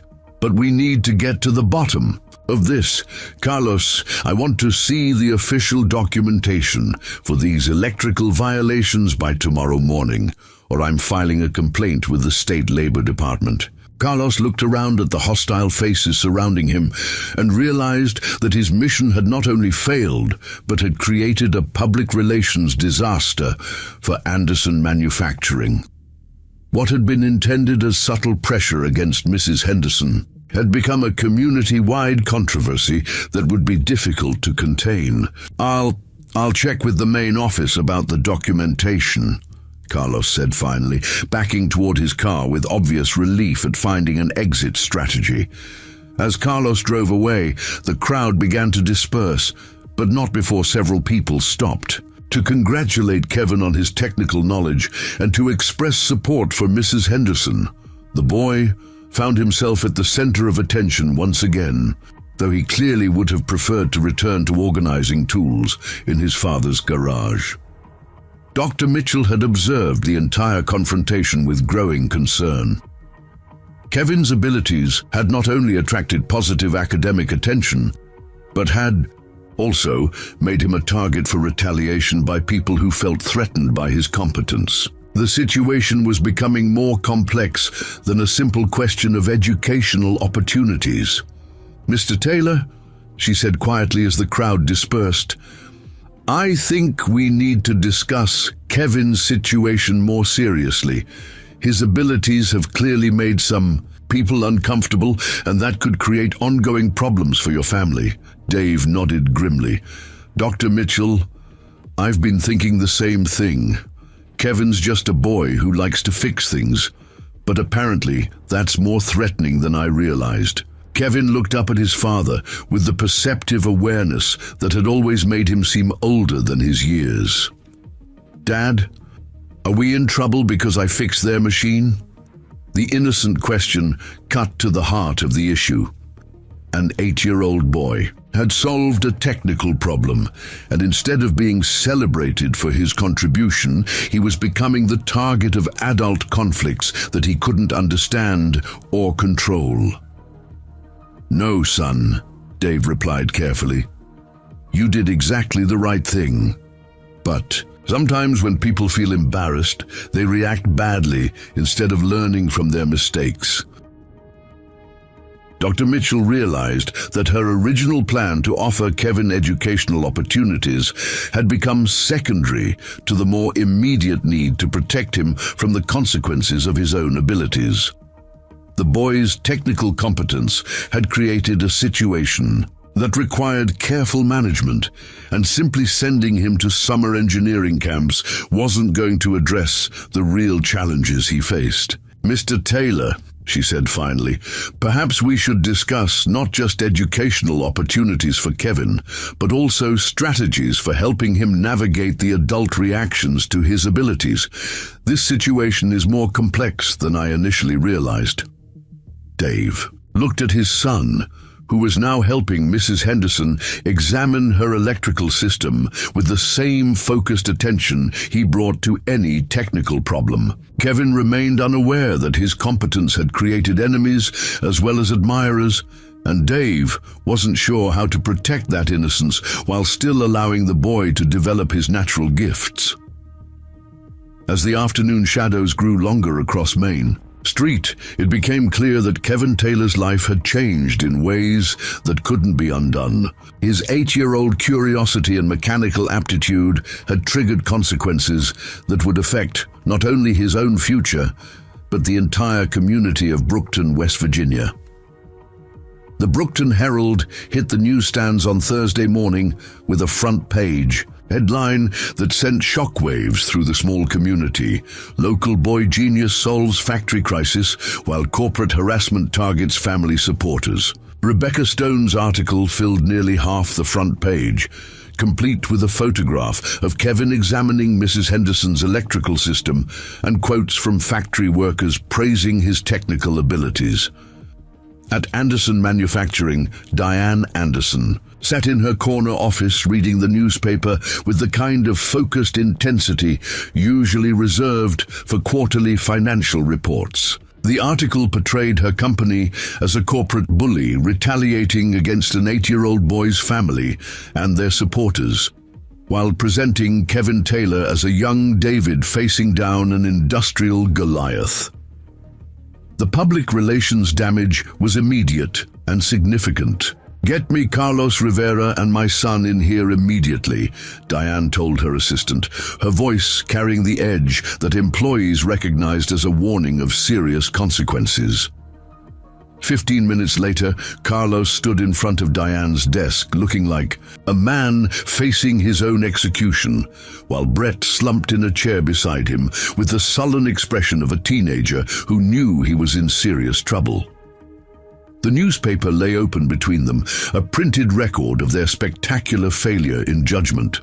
"Explain to me," Diane began, her voice dangerously quiet, how an attempt to quietly pressure a hardware store owner turned into front-page headlines about corporate harassment of children. Carlos cleared his throat nervously.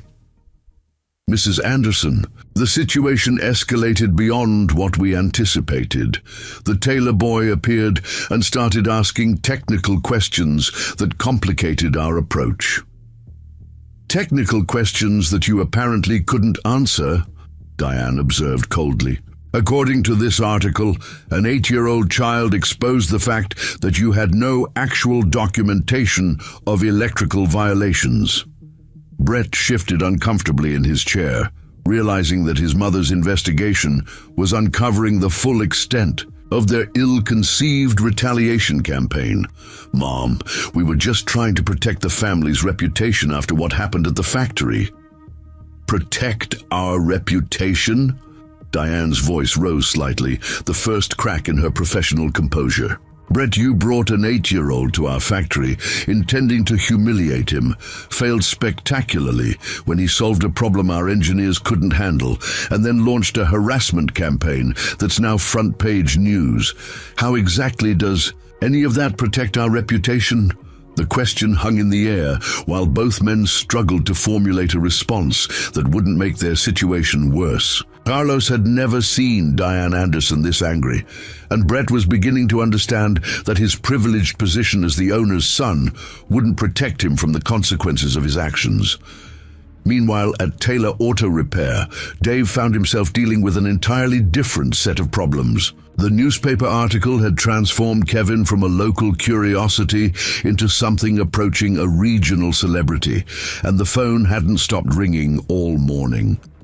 Reporters from Charleston and Pittsburgh wanted interviews. Engineering professors from 3 different universities had called about educational opportunities, and several television stations were requesting permission to film Kevin working in the garage. "Dad, why do all these people want to talk to me?" Kevin asked, looking up from the transmission he was helping his father rebuild. "I just helped fix one machine." Dave set down his wrench and studied his son's genuinely puzzled expression.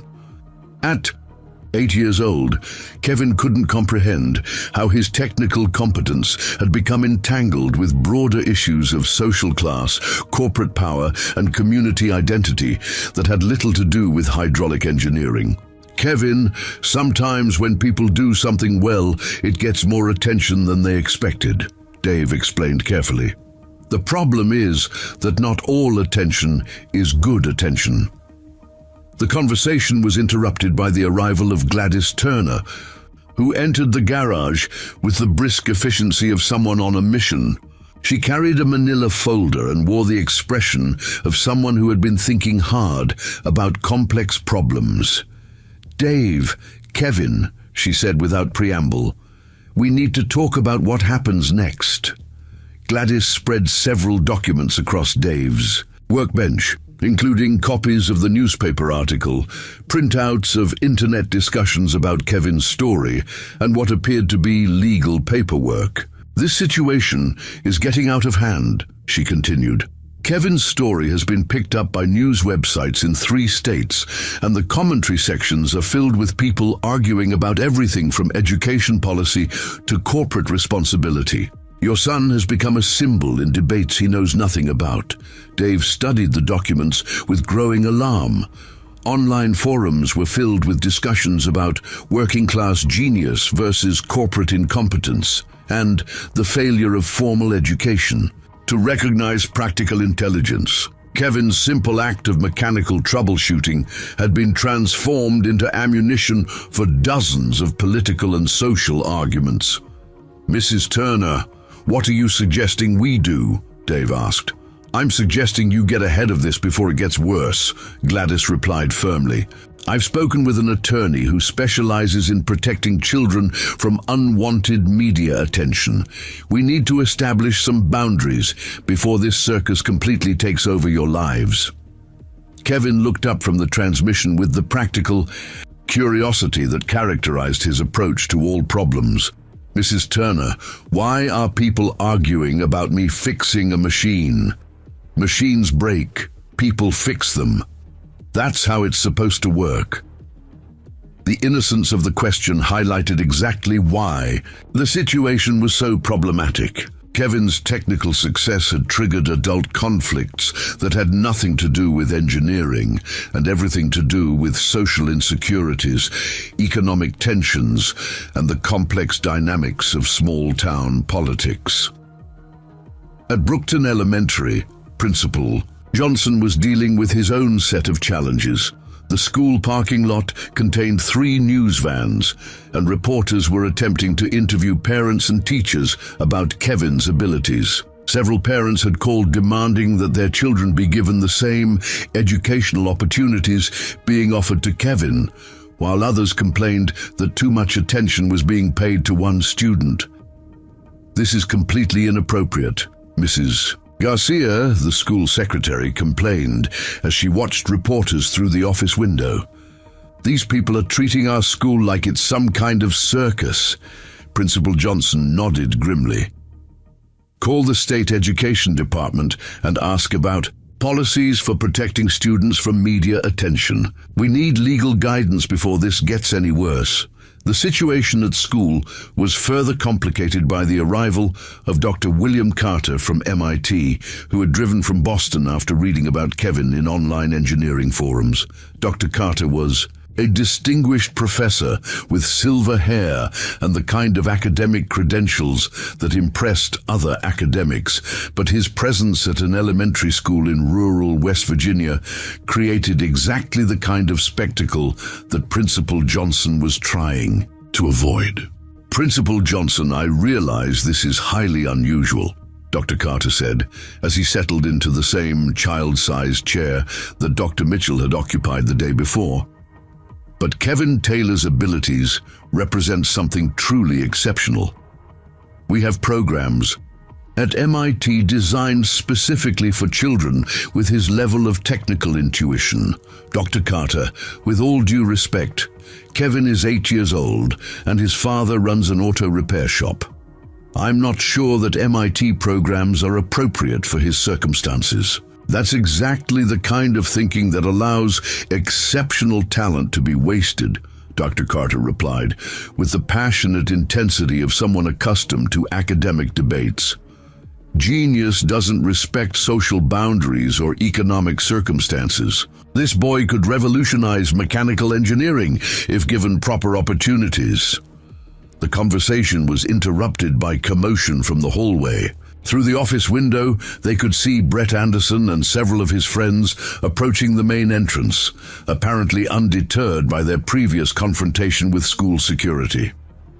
"Not again," Principal Johnson muttered, rising from his desk with the weary determination of someone facing a recurring problem.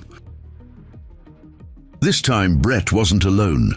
Jake Morrison and Brad Sterling flanked him, but they were accompanied by 2 older teenagers that Principal Johnson didn't recognize. The group moved with the predatory confidence of people who had decided that subtlety was no longer necessary. "Mr. Johnson," Brett called out as he entered the building, ignoring Mrs. Garcia's protests about proper check-in procedures. "I need to speak with Kevin Taylor immediately. This has gone too far." "Brett, I told you yesterday that you cannot simply walk into this school and demand to see students," Principal Johnson replied firmly. "You need to leave immediately." "I'm not leaving until I talk to that kid," Brett said, his voice carrying an edge of desperation that made Dr. Carter look up with alarm. "He needs to tell people the truth about what happened at the factory instead of letting everyone think he's some kind of genius." The demand revealed the depth of Brett's frustration and humiliation. The newspaper article had transformed Kevin from an 8-year-old who got lucky into a symbol of working-class competence, triumphing over privileged incompetence, and Brett couldn't tolerate being cast as the villain in that narrative. "Young man," Dr. Carter interjected, stepping into the hallway with the authority of someone accustomed to commanding respect. Kevin Taylor demonstrated genuine engineering competence. "There's nothing false about his abilities." Brett turned to face the MIT professor with barely controlled anger. "And who are you supposed to be?" Dr. William Carter, professor of mechanical engineering at Massachusetts Institute of Technology, Dr. Carter replied with the precision that academics brought to establishing credentials. "I've reviewed the technical details of Kevin's diagnostic work, and his understanding of hydraulic systems is remarkable for someone of any age." The endorsement from a distinguished professor should have settled the argument, but it only seemed to fuel Brett's frustration. Instead of acknowledging Kevin's competence, Brett was doubling down on the belief that an 8-year-old couldn't possibly understand complex engineering better than trained adults. "This is ridiculous," Brett said loudly. "Everyone's acting like this kid is some kind of miracle worker because he got lucky with one guess." "It wasn't luck," said a new voice from the entrance. Everyone turned to see Frank Sullivan entering the school, still wearing his work clothes from the factory. Behind him came Tony Marcelli and 2 other Anderson manufacturing employees, all looking like men who had decided that enough was enough. "Brett," Frank said with the patient tone of someone explaining obvious facts to a slow student, "I watched Kevin diagnose that hydraulic problem step by step. He understood the system architecture, asked the right questions, and solved it methodically. That's not luck, that's competence." "Frank, you're factory workers," Brett replied dismissively. "What would you know about real engineering?" The comment was a catastrophic mistake that revealed Brett's fundamental misunderstanding of both engineering and the people who worked for his family's company. Frank Sullivan had 20 years of hands-on experience with industrial machinery, and dismissing his professional judgment as worthless was both insulting and stupid.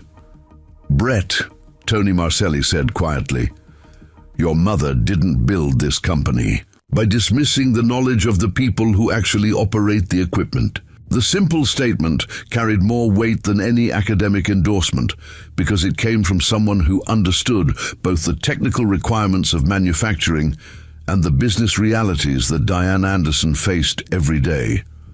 Tony was pointing out that Brett's attitude was not only wrong, but was also fundamentally at odds with the principles that had made Anderson manufacturing successful. Principal Johnson realized that the situation was moving beyond his ability to control. What had started as a confrontation between a high school bully and an elementary school student had evolved into a community-wide debate about competence, respect, and the value of different types of knowledge. "Everyone needs to calm down," he said firmly. "This is an elementary school, not a public forum for debating engineering qualifications." "Mr. Johnson's right," Frank agreed, "but Brett needs to understand that Kevin Taylor earned the respect he's getting. Nobody's making up stories or exaggerating what happened. The boy solved a real problem that had stumped our maintenance team for 3 days." Brett looked around at the faces surrounding him and realized that his position was completely isolated. Not only had he failed to discredit Kevin's abilities, but his attempts to do so had only reinforced the narrative that portrayed him as a privileged teenager who couldn't accept being outperformed by a working-class child. "This isn't over," Brett said finally, echoing his threat from the previous day. But this time, his words carried less conviction and more desperation, the hollow bravado of someone who was running out of options. As Brett and his friends finally left the building, Principal Johnson turned to Dr. Carter with an expression of deep concern. "Dr. Carter, I think Kevin Taylor's situation has become more complex than any of us anticipated. This boy needs protection as much as he needs educational opportunities." Dr. Carter nodded thoughtfully. "I've seen academic politics, but never anything quite like this. Perhaps we need to consider not just how to develop Kevin's abilities, but how to shield him from the consequences of having them." The conversation was interrupted by the arrival of Dave Taylor, who had driven to the school after hearing about the latest confrontation from Mrs. Garcia's panicked phone call. His face carried the grim expression of a father who was beginning to understand that his son's life had changed in ways that couldn't be undone. "Principal Johnson," Dave said as he entered the office, "I think it's time we had a serious discussion about how to protect Kevin from all this attention." As the adults gathered to discuss Kevin's future, the 8-year-old boy at the center of the controversy was sitting in his third-grade classroom, completely absorbed in a math worksheet about geometric shapes. He remained blissfully unaware that his simple act of mechanical problem-solving had triggered a community-wide crisis that was still escalating beyond anyone's ability to control.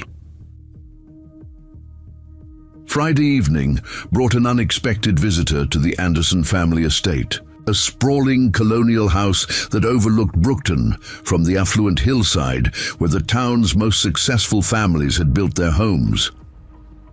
Dr. Jennifer Wallace from West Virginia University stood on the front porch, her briefcase in one hand and a manila folder in the other, waiting for someone to answer the doorbell that had echoed through the marble foyer. Diane Anderson opened the door herself, having dismissed the household staff early after a day of damage control meetings at the factory. She wore casual clothes, for the first time in weeks, the kind of comfortable attire that suggested a woman who had temporarily set aside her corporate armor to deal with family problems. "Dr. Wallace," Diane said, recognizing the professor from university board meetings they had both attended, "this is unexpected. Mrs. Anderson, I apologize for the unannounced visit, but I think we need to discuss the situation involving young Kevin Taylor before it causes more damage to everyone involved." Diane stepped aside to allow Dr. Wallace entry, leading her into a living room decorated with the kind of understated elegance that came from having money without needing to prove it. Through the large windows, they could see the lights of Brookton spread across the valley below, a reminder of the community that both women served in their different ways. "Dr. Wallace, I assume you've read the newspaper coverage," Diane began, settling into a leather chair that had probably cost more than most families in Brookton spent on furniture in a year. "I have, and I've also reviewed the technical details of Kevin's diagnostic work at your factory," Dr. Wallace replied, opening her manila folder to reveal several pages of handwritten notes. "Mrs. Anderson, that boy demonstrated genuine engineering insight that goes far beyond lucky guessing." Diane's expression shifted to something approaching resignation. "Dr. Wallace, I'm beginning to understand that. What I'm struggling with is how to address the damage my son has caused while also doing right by Kevin and his family." The admission revealed more about Diane's character than hours of corporate meetings could have accomplished. Despite her wealth and position, she retained enough fundamental decency to recognize when her family had acted badly and to feel genuine remorse about the consequences. "Mrs. Anderson, I think there might be a way to transform this situation. into something positive for everyone involved, Dr. Wallace said carefully. But it would require your son to make some difficult acknowledgments about his behavior. Before Diane could respond, Brett himself appeared in the living room doorway, looking like someone who had been eavesdropping on the conversation. His usual arrogant confidence had been replaced by something closer to sullen defensiveness, the demeanor of someone who knew he was in serious trouble, but hadn't yet accepted responsibility for his actions. "Brett," Diane said firmly, "Dr. Wallace and I are discussing the Kevin Taylor situation. You need to hear this." Brett slouched into a chair across from Dr. Wallace with the theatrical reluctance of a teenager being forced to endure adult lectures about responsibility. "What's there to discuss? Everyone's acting like this kid is some kind of genius because he fixed one machine." Dr. Wallace studied Brett with the analytical attention she brought to evaluating struggling students, recognizing the combination of privilege, insecurity, and wounded pride that had created the current crisis. "Brett, I've spent 20 years working with engineering students, and I can tell you that Kevin's diagnostic process was remarkable for someone of any age," she said quietly. "Your refusal to acknowledge his competence says more about your character than it does about his abilities." The direct assessment hit Brett like a physical blow, partly because it came from someone whose credentials he couldn't dismiss, and partly because it forced him to confront truths he had been avoiding. "He's 8 years old," Brett protested weakly. "How can an 8-year-old understand hydraulic systems better than trained engineers?" "Age doesn't determine understanding," Dr. Wallace replied.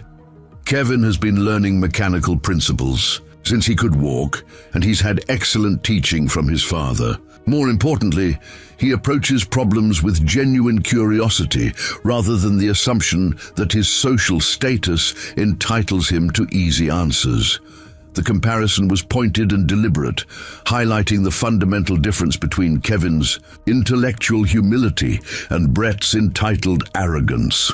Diane watched her son process this assessment, seeing him struggle with concepts that challenged everything he had been taught about his place in the world.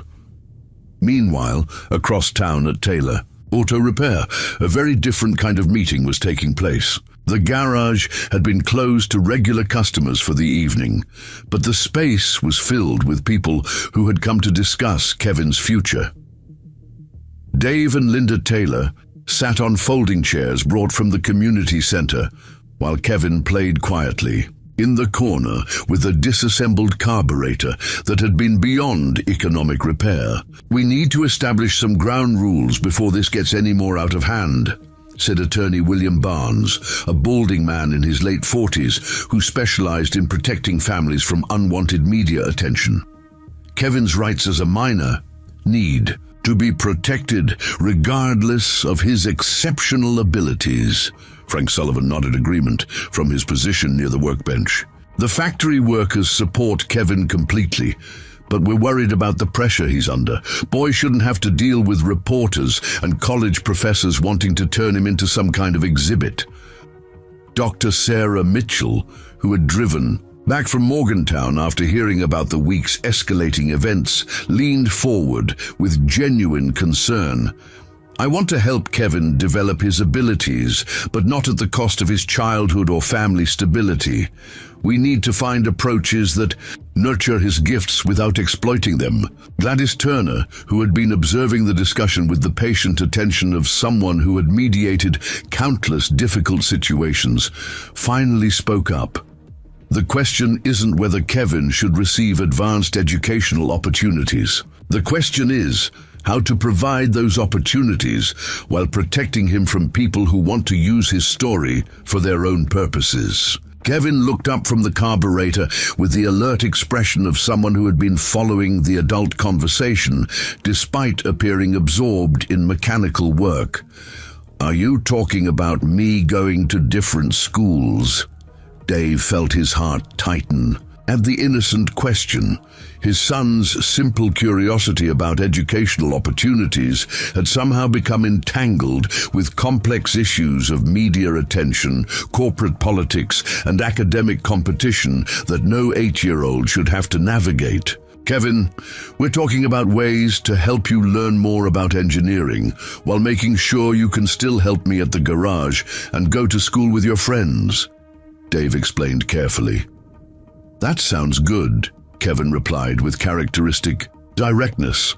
I like learning new things, but I don't want to go away from home. The statement cut through hours of academic discussions with the clarity that only children could provide. Kevin wanted to learn and grow, but within the security of his family and community. Any educational plan that ignored those priorities would ultimately fail to serve his real interests. Attorney Barnes made notes on his legal pad as he processed Kevin's preferences. That actually simplifies our approach significantly. We can establish legal boundaries around media access while creating educational partnerships that don't require Kevin to leave Brookton. Back at the Anderson estate, Dr. Wallace was presenting a similar conclusion to Diane and Brett, though from a different perspective. Mrs. Anderson, I think Anderson Manufacturing has an opportunity to demonstrate real corporate leadership by supporting Kevin's education in partnership with West Virginia University, Dr. Wallace explained. Instead of being seen as the company that tried to retaliate against a gifted child, you could become the business that recognized and nurtured local talent.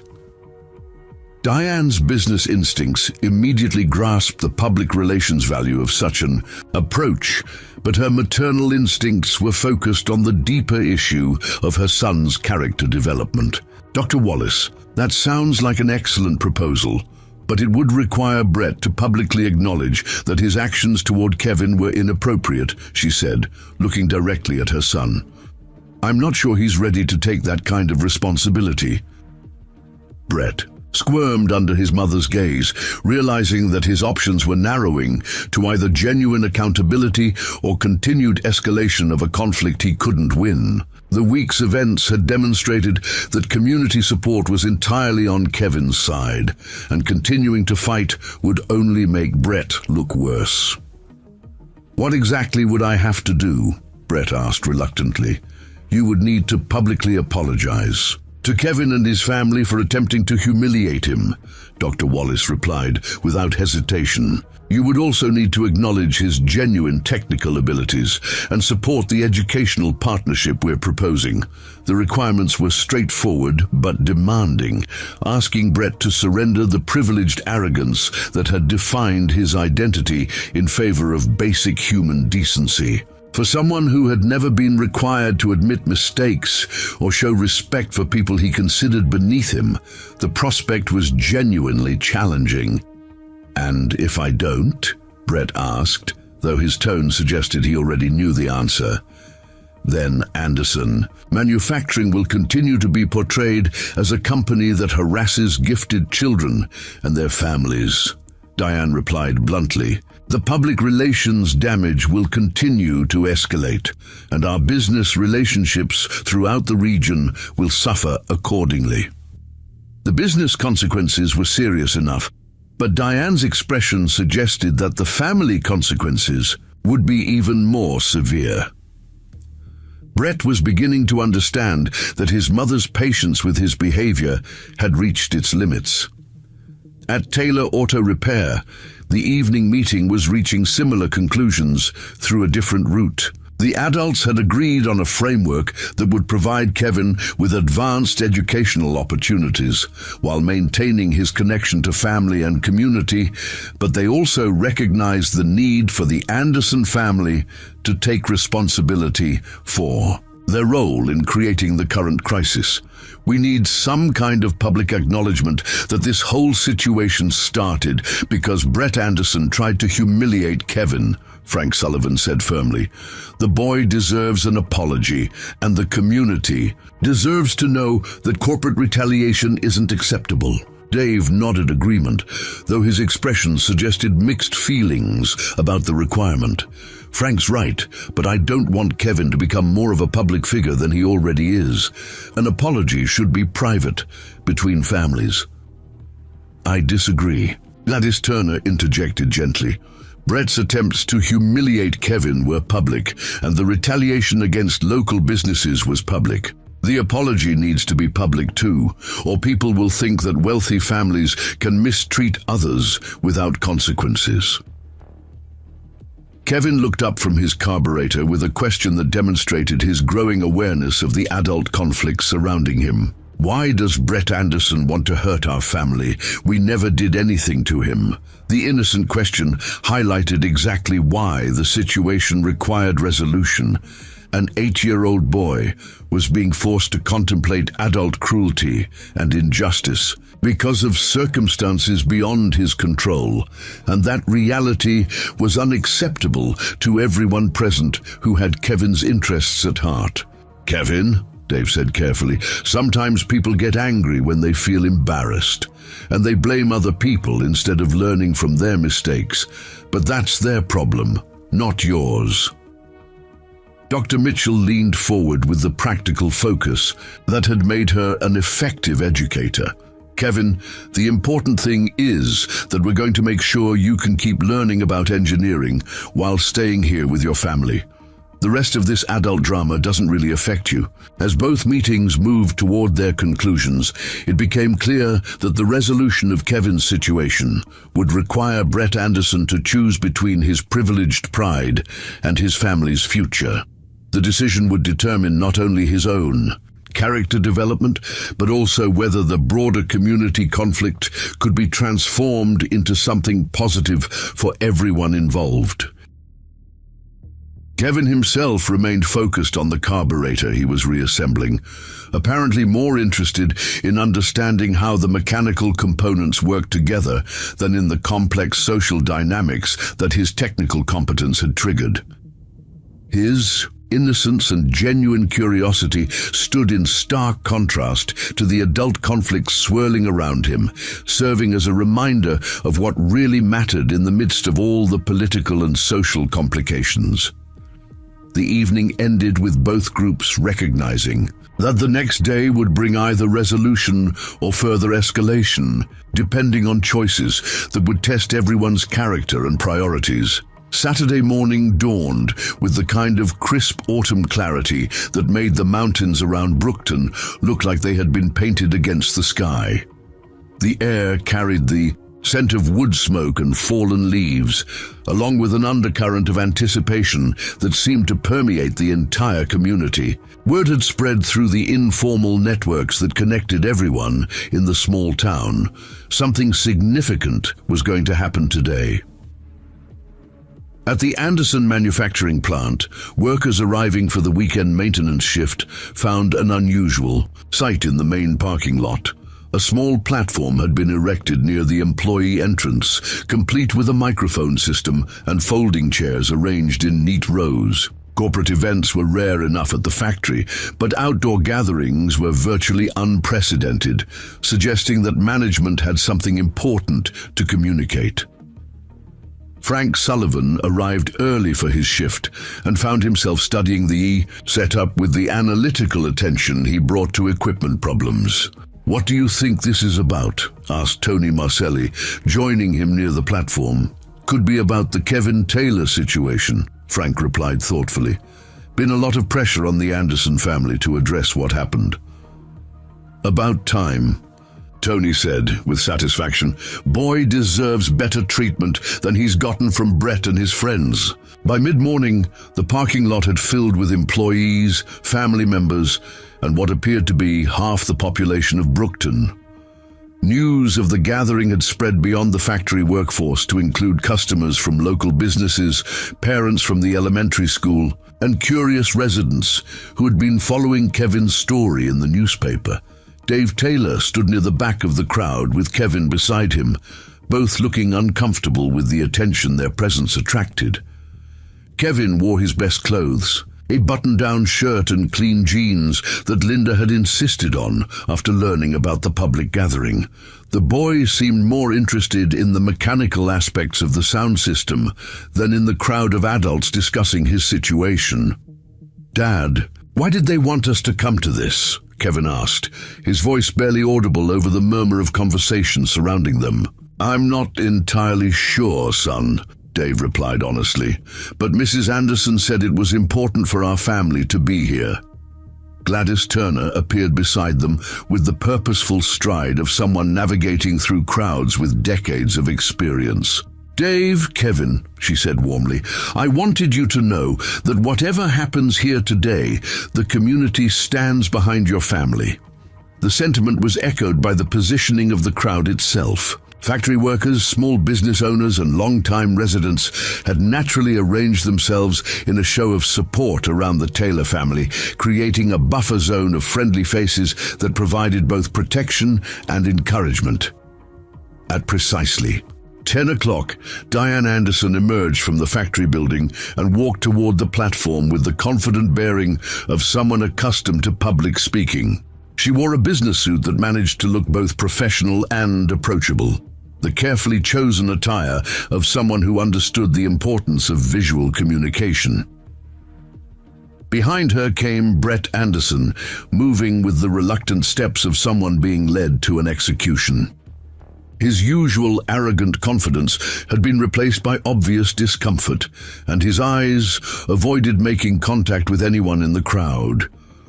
The contrast between mother and son was stark, highlighting the difference between mature accountability and adolescent resistance.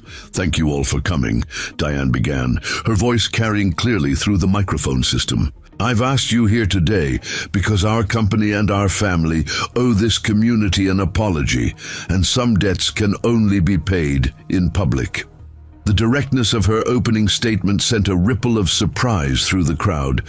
Most people had expected corporate double talk and careful evasions, not the kind of straightforward acknowledgement that Diane was providing. 10 days ago, my son Brett brought 8-year-old Kevin Taylor to our factory with the intention of embarrassing him in front of our employees, Diane continued, her voice steady despite the obvious difficulty of the admission. Brett expected Kevin to fail when challenged to diagnose a complex machinery problem, and he brought cameras to record that failure for his own entertainment. Brett's face reddened as his mother detailed his cruel intentions in front of the entire community, but he remained silent beside the platform, apparently under strict instructions not to interrupt the proceedings. What Brett didn't expect was that Kevin Taylor would succeed brilliantly, demonstrating technical knowledge and problem-solving abilities that impressed our most experienced engineers, Diane went on. Instead of celebrating Kevin's success and learning from his own mistakes, Brett responded with anger and retaliation. Frank Sullivan nodded approvingly from his position near the front of the crowd, while several other factory workers exchanged glances that suggested their respect for Diane Anderson was increasing with every word. In the days that followed, members of our management team attempted to pressure local businesses with false safety violations and bureaucratic harassment, Diane admitted, her voice carrying genuine regret. These actions were meant to punish Kevin's family and their supporters for making us look incompetent. The public acknowledgement of corporate retaliation drew murmurs of anger from the crowd, but also expressions of satisfaction that the truth was finally being told openly. Mrs. Henderson, standing near the middle of the gathering, dabbed at her eyes with a handkerchief as she heard her ordeal officially recognized. These actions were wrong, they were cruel, and they have no place in a community that depends on mutual respect and cooperation, Diane said firmly. Anderson Manufacturing was built on the principle that good ideas can come from anyone, regardless of their age or background. My son's behavior violated those principles, and so did our company's response. Kevin looked up at his father with a puzzled expression, apparently struggling to understand why adults would respond to his technical help with such complicated emotions. Dave squeezed his son's shoulder gently, recognizing that the boy's innocence was both a blessing and a vulnerability in situations like this. I want to publicly apologize to Kevin Taylor and his family for the treatment they received from my son and from Anderson Manufacturing, Diane continued, her eyes finding Dave and Kevin in the crowd. Kevin demonstrated exactly the kind of curiosity, competence, and problem-solving ability that should be celebrated and nurtured, not mocked or punished. The applause that followed was spontaneous and sustained, with factory workers leading the response, but the entire crowd joining in. Kevin seemed startled by the attention, while Dave felt a mixture of relief and vindication that his son's abilities were finally receiving appropriate recognition. But acknowledgement isn't enough, Diane went on once the applause subsided. Anderson Manufacturing wants to do more than apologize. We want to demonstrate our commitment to supporting local talent and educational opportunity. She gestured toward Dr. Sarah Mitchell, who stepped forward with a folder of documents that had clearly been prepared in advance. Dr. Mitchell from West Virginia University has worked with our family to create an educational partnership that will provide Kevin with advanced learning opportunities while allowing him to remain with his family and continue his regular schooling. Dr. Mitchell approached the microphone with the composed manner of someone accustomed to academic presentations. Anderson Manufacturing will fund a comprehensive engineering education program for Kevin that includes summer workshops, mentorship from university faculty, and access to laboratory facilities during school breaks, she announced. The program is designed to nurture his abilities without disrupting his childhood or family relationships. The crowd's response was enthusiastic, with particular approval from factory workers who understood the value of combining practical experience with formal education. Frank Sullivan led another round of applause, clearly pleased that Kevin's abilities were being taken seriously by credible institutions. Additionally, Dr. Mitchell continued, Anderson Manufacturing will establish a scholarship fund for other local students who demonstrate exceptional aptitude in science, technology, engineering, and mathematics. This community has shown that talent can emerge anywhere, and we want to ensure that economic circumstances never prevent that talent from being developed. The announcement of broader educational opportunities drew the strongest response yet from the crowd, with parents and grandparents expressing particular appreciation for programs that could benefit their own children and grandchildren. Diane returned to the microphone as Dr. Mitchell stepped back. These programs represent our long-term commitment to this community, but they don't address the immediate need for my son to take personal responsibility for his actions. She turned to look at Brett, who had been standing silently throughout the proceedings with an expression of barely controlled misery. Brett has something he needs to say to Kevin and to all of you. Brett approached the microphone with obvious reluctance, his usual arrogance completely absent. When he spoke, his voice was barely audible, requiring him to lean closer to the microphone and try again. I want to apologize to Kevin Taylor and his family, Brett began, his words halting and clearly difficult. I brought Kevin to the factory because I thought it would be funny to watch him fail in front of adults.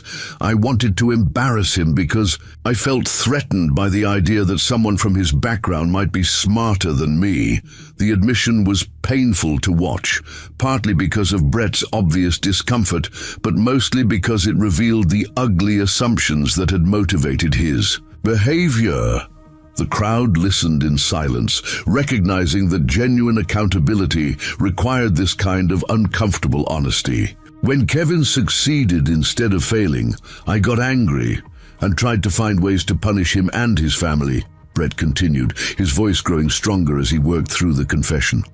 I convinced company employees to harass local businesses with fake safety violations, and I came to Kevin's school to try to force him to deny his own abilities. Kevin looked up at his father with a question in his eyes, apparently beginning to understand, for the first time, the full extent of the adult conflicts that had surrounded his simple act of mechanical problem-solving. Kevin Taylor is smarter than me, and he's a better person than me, Brett said, looking directly at the 8-year-old for the first time since the proceedings began. He helped solve a problem when asked, and I tried to punish him for being competent. That was wrong, and I'm sorry.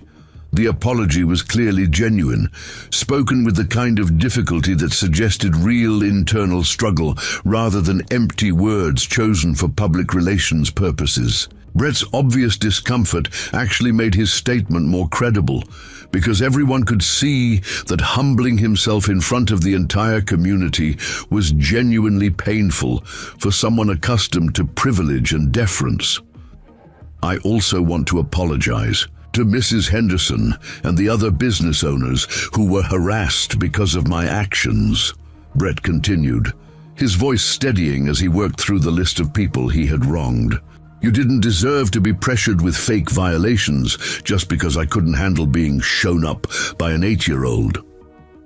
Mrs. Henderson nodded acceptance from her position in the crowd, her expression suggesting forgiveness, tempered by the expectation that Brett's future behavior would need to match his current words. Dave. Taylor felt Kevin tugging at his sleeve and leaned down to hear his son's whispered question. Dad, what should I say to him? The question revealed Kevin's fundamental decency even in the face of Brett's confession about cruel intentions. Despite learning that Brett had deliberately tried to humiliate him, Kevin's first instinct was to consider what response would be appropriate and helpful. Whatever feels right to you, son, Dave whispered back. But remember that accepting an apology doesn't mean you have to pretend everything is fine. Kevin nodded thoughtfully and stepped forward from the crowd, approaching the platform with the same direct manner he brought to technical problems. The entire gathering watched in silence as the 8-year-old boy walked toward the teenager who had tried to destroy his family's reputation. Brett, Kevin said, his young voice carrying clearly in the quiet air, I accept your apology, but I want you to understand something. Brett looked down at Kevin with an expression that mixed shame with genuine curiosity about what the boy might say. I didn't fix your machine to make anyone look bad, Kevin continued with the simple honesty that characterized all his communications. I fixed it because machines are supposed to work, and when they don't work, someone should fix them. That's what my dad taught me. The statement contained a wisdom that went far beyond Kevin's 8 years, highlighting the difference between approaching problems with genuine helpfulness versus using them as opportunities for competition or dominance. I hope you can learn to help people instead of trying to hurt them, Kevin concluded, extending his small hand toward Brett in an offer of reconciliation that demonstrated more maturity than many adults possessed.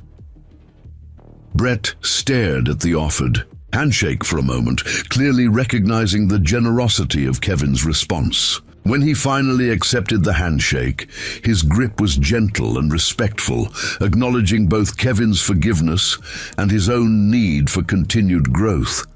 The crowd's response was immediate and overwhelming, with applause that seemed to go on forever, as the community witnessed an 8-year-old boy demonstrate the kind of grace under pressure that adults often struggled to achieve. Kevin's handling of the situation had transformed what could have been a moment of triumph over a defeated enemy into something approaching genuine reconciliation.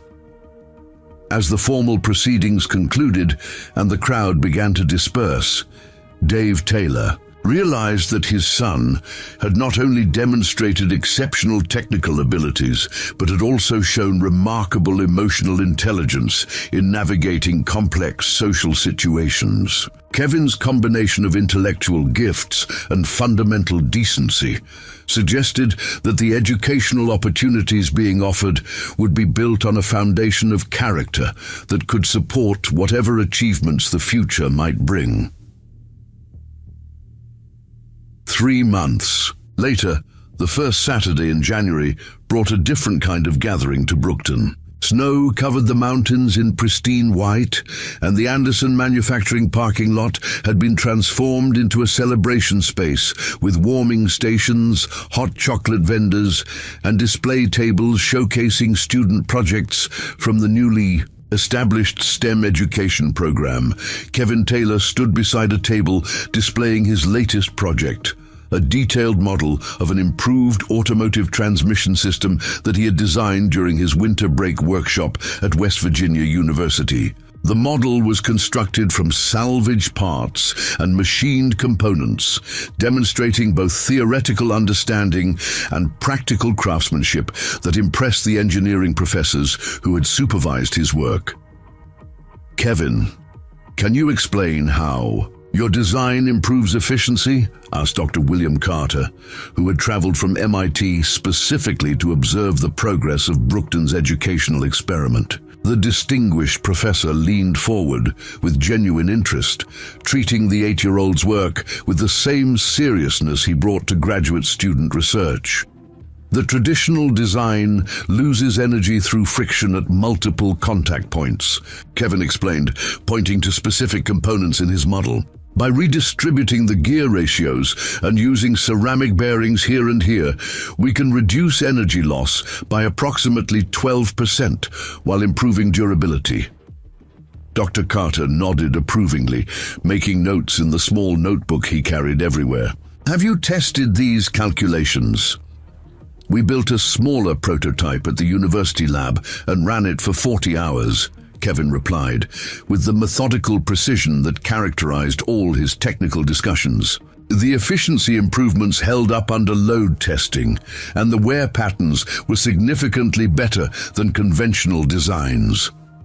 The conversation attracted a crowd of parents, students, and community members who had come to see the results of Anderson Manufacturing's educational investment. Among them stood Brett Anderson, now dressed in work clothes rather than expensive casual wear, his hands showing the calluses that came from spending his weekends in Frank Sullivan's factory maintenance training program.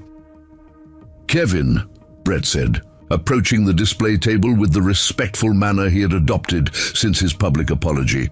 "That's really impressive work. Mind if I take a closer look?"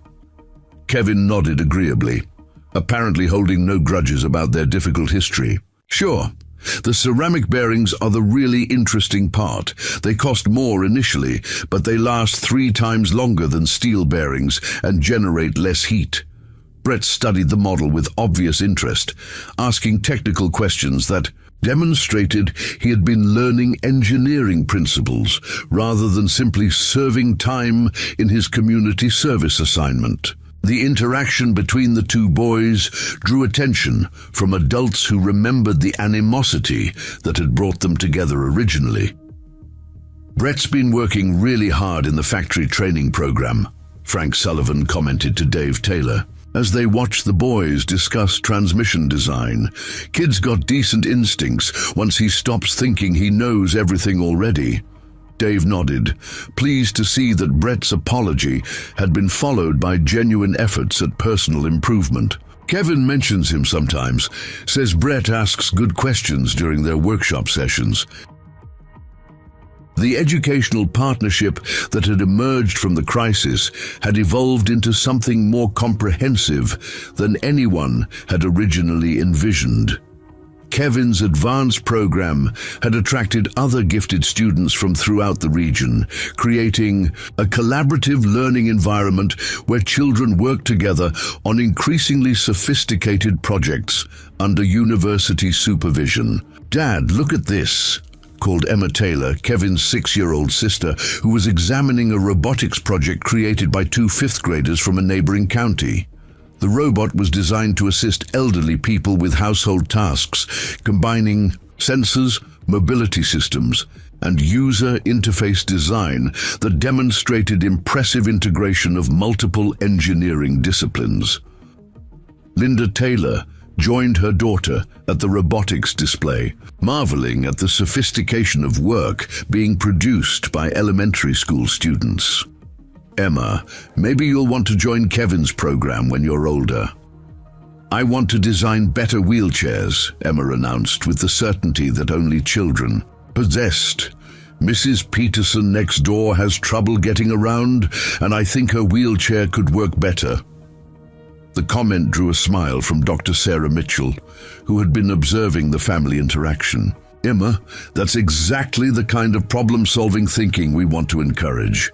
Engineering should always be about helping people. As the afternoon progressed, the celebration became less about showcasing individual achievements and more about demonstrating the transformation that had occurred throughout Brookton. Local businesses had partnered with the educational program to provide internships and mentorship opportunities, while the factory had opened its training facilities to students interested in hands-on learning experiences. This is beyond what I imagined when we started, Diane Anderson confided to Gladys Turner as they watched students explaining their projects to fascinated adults. Kevin's crisis forced us to think more seriously about our responsibility to this community. Gladys smiled with the satisfaction of someone who had predicted positive outcomes from difficult circumstances. Diane, sometimes the best things grow out of the worst situations. Your family's willingness to take responsibility and make amends turned a tragedy into an opportunity. The comment highlighted the remarkable transformation that had occurred, not just in Kevin's life, but throughout the community. What had begun as one teenager's attempt to humiliate a younger child had evolved into a comprehensive educational initiative that was attracting attention from universities and corporations throughout the region. Mrs. Anderson, Kevin said, approaching with his characteristic directness, I wanted to thank you for making this program possible. I've learned more in 3 months than I thought I could learn in 3 years. Diane looked down at the earnest 8-year-old who had inadvertently saved her family from their own worst impulses. Kevin, I think we've all learned more than we expected. You taught us that talent and character can come from anywhere, and that recognizing it makes everyone stronger.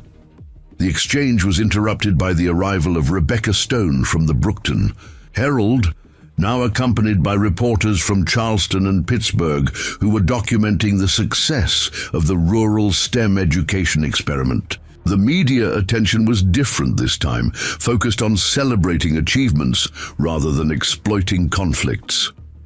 Kevin, how has the advanced program changed your goals for the future? Rebecca asked, holding her recorder with the professional competence that had made her the region's most respected education journalist.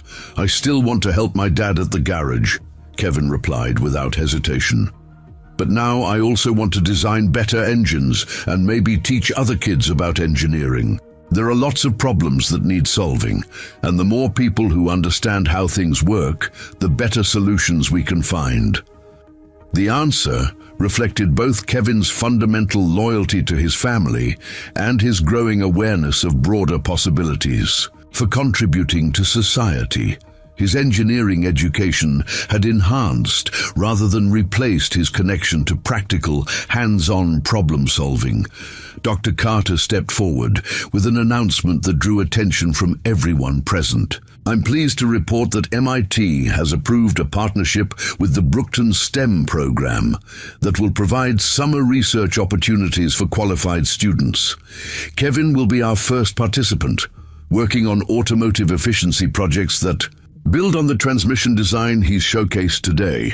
The news generated enthusiastic applause, but Kevin's response demonstrated the maturity that had characterized his handling of every aspect of his unexpected fame. Dr. Carter, I'm honored by the opportunity, Kevin said formally, but I want to make sure I can still spend time helping my dad and working with the other kids in our local program. Those relationships are really important to me." The MIT professor smiled, recognizing that Kevin's priorities reflected exactly the kind of grounded wisdom that would make him successful regardless of whatever achievements the future might bring. "Kevin, the program is designed around your preferences," Dr. Carter assured him. "We want to enhance what you're already doing, not replace it." As the celebration continued into the early evening, Dave Taylor found himself reflecting on the extraordinary journey that had brought his family to this point. Kevin's simple act of mechanical problem-solving had triggered a crisis that could have destroyed their lives, but the community's response had transformed potential tragedy into unprecedented opportunity. "Dad," Kevin said, joining his father, near the edge of the crowd, "do you think things worked out the way they were supposed to?" Dave considered the question with the careful attention it deserved. "Kevin, I think things worked out the way they did because good people made good choices when it mattered. You helped solve a problem when asked. Mrs. Turner and Frank Sullivan stood up for what was right, and even Brett Anderson learned to take responsibility for his mistakes. And Mrs. Anderson made sure everyone had chances to learn and grow," Kevin added, demonstrating his awareness of the broader community dynamics that had shaped recent events. "That's right," Dave agreed. "Sometimes the most important thing about a crisis isn't what caused it, but how people choose to respond." Kevin nodded thoughtfully, processing this wisdom with the same systematic approach he brought to engineering. "In problems, Dad, I'm glad I got to help fix their machine. Even with all the complicated stuff that happened afterward, helping people solve problems feels like the right thing to do." The simple statement captured everything that mattered about Kevin's character and the values that would guide his future achievements. His technical abilities were exceptional, but his fundamental decency and desire to help others would ultimately determine how those abilities served the world. As families began loading their cars and heading home through the snowy evening, the parking lot at Anderson Manufacturing looked like the site of a community celebration rather than a corporate facility. Children carried project models and certificates of achievement, while parents exchanged contact information and made plans for continued collaboration.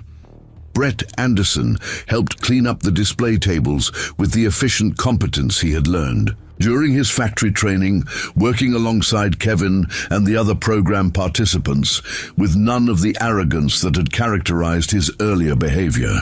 The transformation in his character had been as remarkable as Kevin's academic achievements, demonstrating that personal growth was possible at any age when supported by appropriate accountability and opportunity.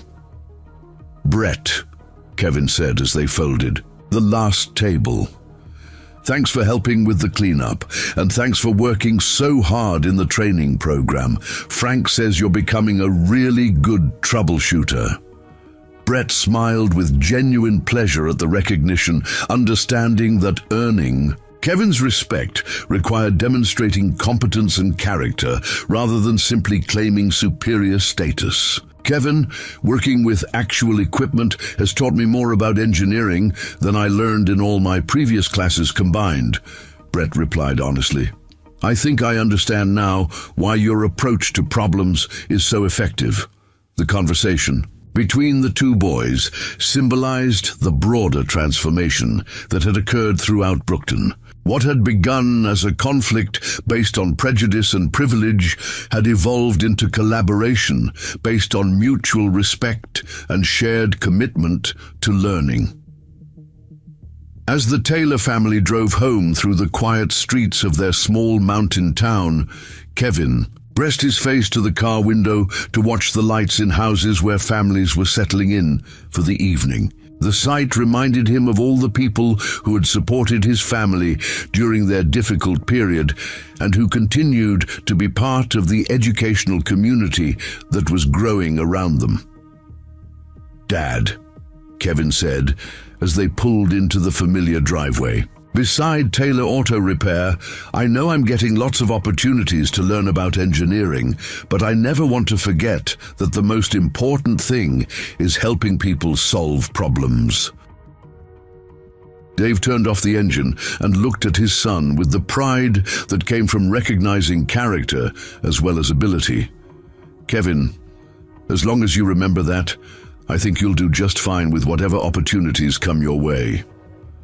The story of Kevin Taylor's extraordinary abilities had begun with a cruel joke intended to highlight his limitations. It ended with a transformed community that understood the value of nurturing talent regardless of its source, and an 8-year-old boy whose technical genius was matched by the wisdom to use it in service of others. In the years that would follow, Kevin's achievements would indeed be remarkable. But the foundation for those achievements had been laid not in university laboratories or corporate programs, but in a small-town garage where a father taught his son that the purpose of understanding how things work was always ultimately to help them work better for everyone. The end. Up next, 2 more incredible stories are waiting for you right on your screen. If you enjoyed this one, you won't want to miss this. Just click to watch, and don't forget to subscribe. It would mean a lot.